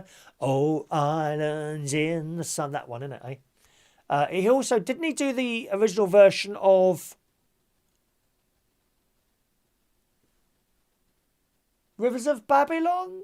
One of those? One of the Boney M songs. Did he do that, Harry Belafonte? Lovely guys and very funny. He was only 24 after he made To Sir With Love. I was besotted. It's wonderful to meet your star like that. But like I say, sometimes, if they're not particularly nice person when not on the telly or doing their show things or anything like that, maybe it's best that you don't meet them and just keep a little bit of the mystery about them, Rachel likes the photos. Thank you, Rachel. Always get the photos out now and again, don't we, my love? Okay, so they're your stars. And I say that because there was a story in the Daily Mail this morning. Ewan McGregor revealed during a talk show visit on Monday that he met with Liza Minnelli. Oh, I've seen her in concert in Vegas. She was great. She came on, she kept coughing. She had a real bad cough, but doesn't matter. You're in the same room as Liza Minnelli. I mean, don't get much better than that. Liza Minnelli, I saw her on the stage. Wonderful. And she did la da da da da da da da.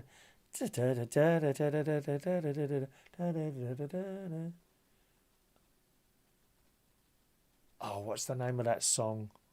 I think the Pet Shop Boys did it with her as well, didn't they? Liza Minnelli song, can't remember. Something on my mind, always on my mind, something like that, can't remember. Yes, he met with Liza Minnelli ahead of portraying her late friend Halston in a Netflix miniseries. He's 50 now. He's 50 now. Can you believe that? Ewan McGregor. Scottish actor doing a remote appearance on Late Night with Seth Meyers was also asked by Meyers about meeting with people who knew the famous fashion designer firsthand in preparation for the role. So he met Liza Minnelli. How blooming wonderful is that, eh? Gosh. Meeting Liza Minnelli. Losing My Mind. Thanks very much, Mike. That's the one. Losing My Mind was the song. Losing My Mind. We had a drag queen used to do that, Adrella. That was surreal, actually, Mark. When I actually went and saw Liza Minnelli, and she came on and do Losing Her Mind. I couldn't see Liza. All I could see was Adrella in front of me. Black Cat. Do you know Adrella was the first act I ever worked with on a stage? I'll never forget. It was Thursday night. It was Thursday night at Black Cat. I had 2 auditions. I had the Thursday night and I had a Friday night.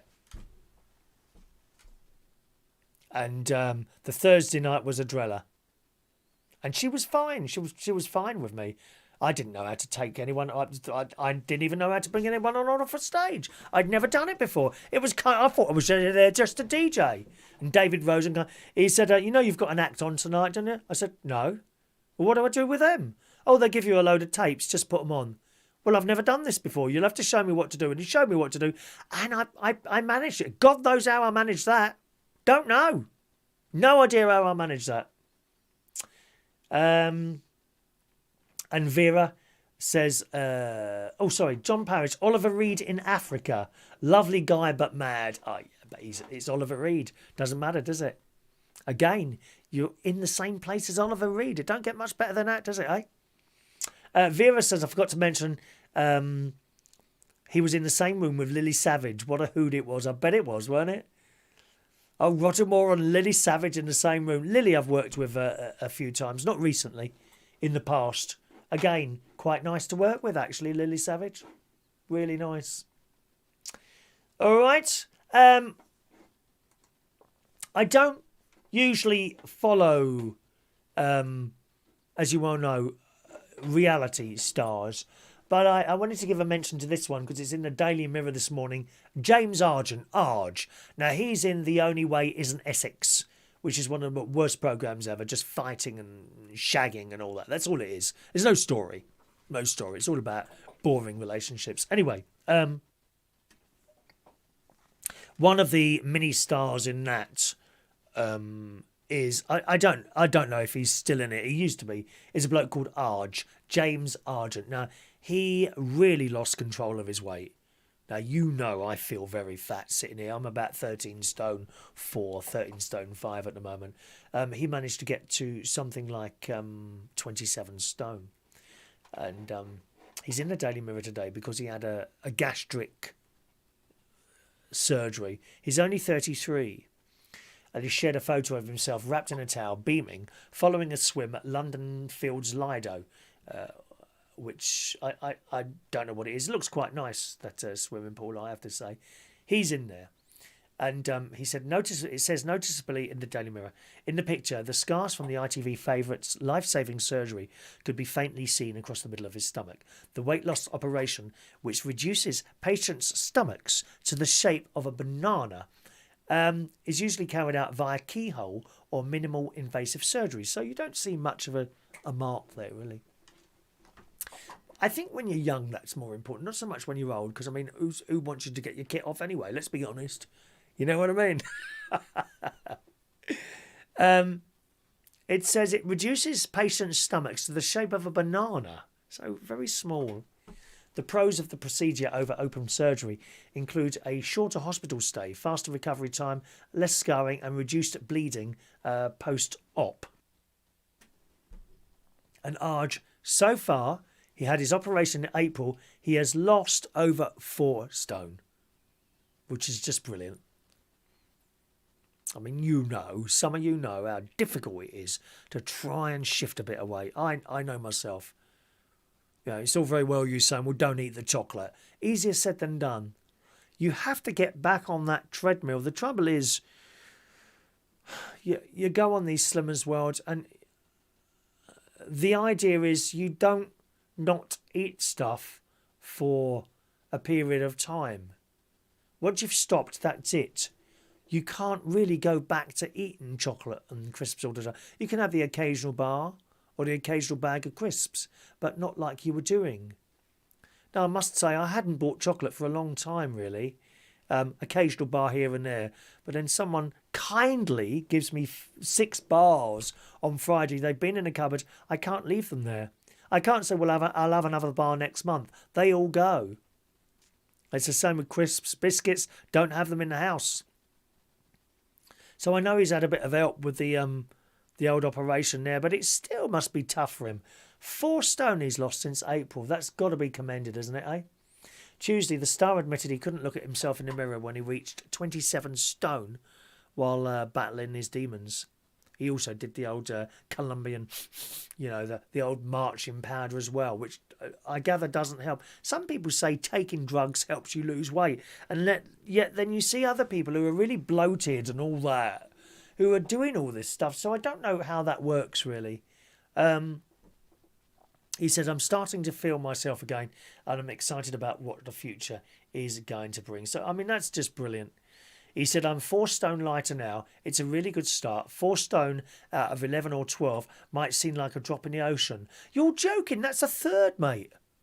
That's a third. You've already lost a third of the weight you wanted to lose in, 6 weeks?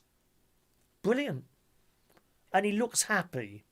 He looks happy. So good on him there. I mean, it's a lot to go through, isn't it? Some sort of procedure like that. Any sort of operation, I think, is a bit difficult to go through, isn't it? Don't you think so? Good on old Arj there. All right, boys and girls, I think we'll leave it there, my darlings, and disappear. Okay.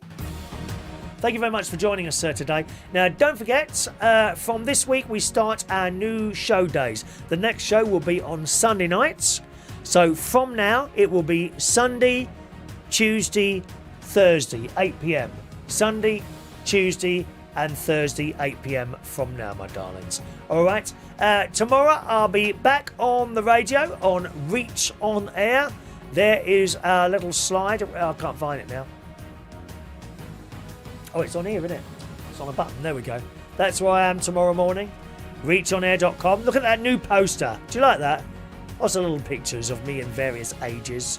But it does look like I'm having a poo there, doesn't it, actually? Can I just tell you that the bit where I'm sitting above Reach, that bit of me is actually taken of me sitting on a grave. And I'm looking over at my mum's grave there, that one. But obviously I took out the cemetery bit. If you're not doing anything later, Alan Ross will be on the radio. There you go. He's on at midnight tonight. Midnight till 3 o'clock. ReachOnAir.com.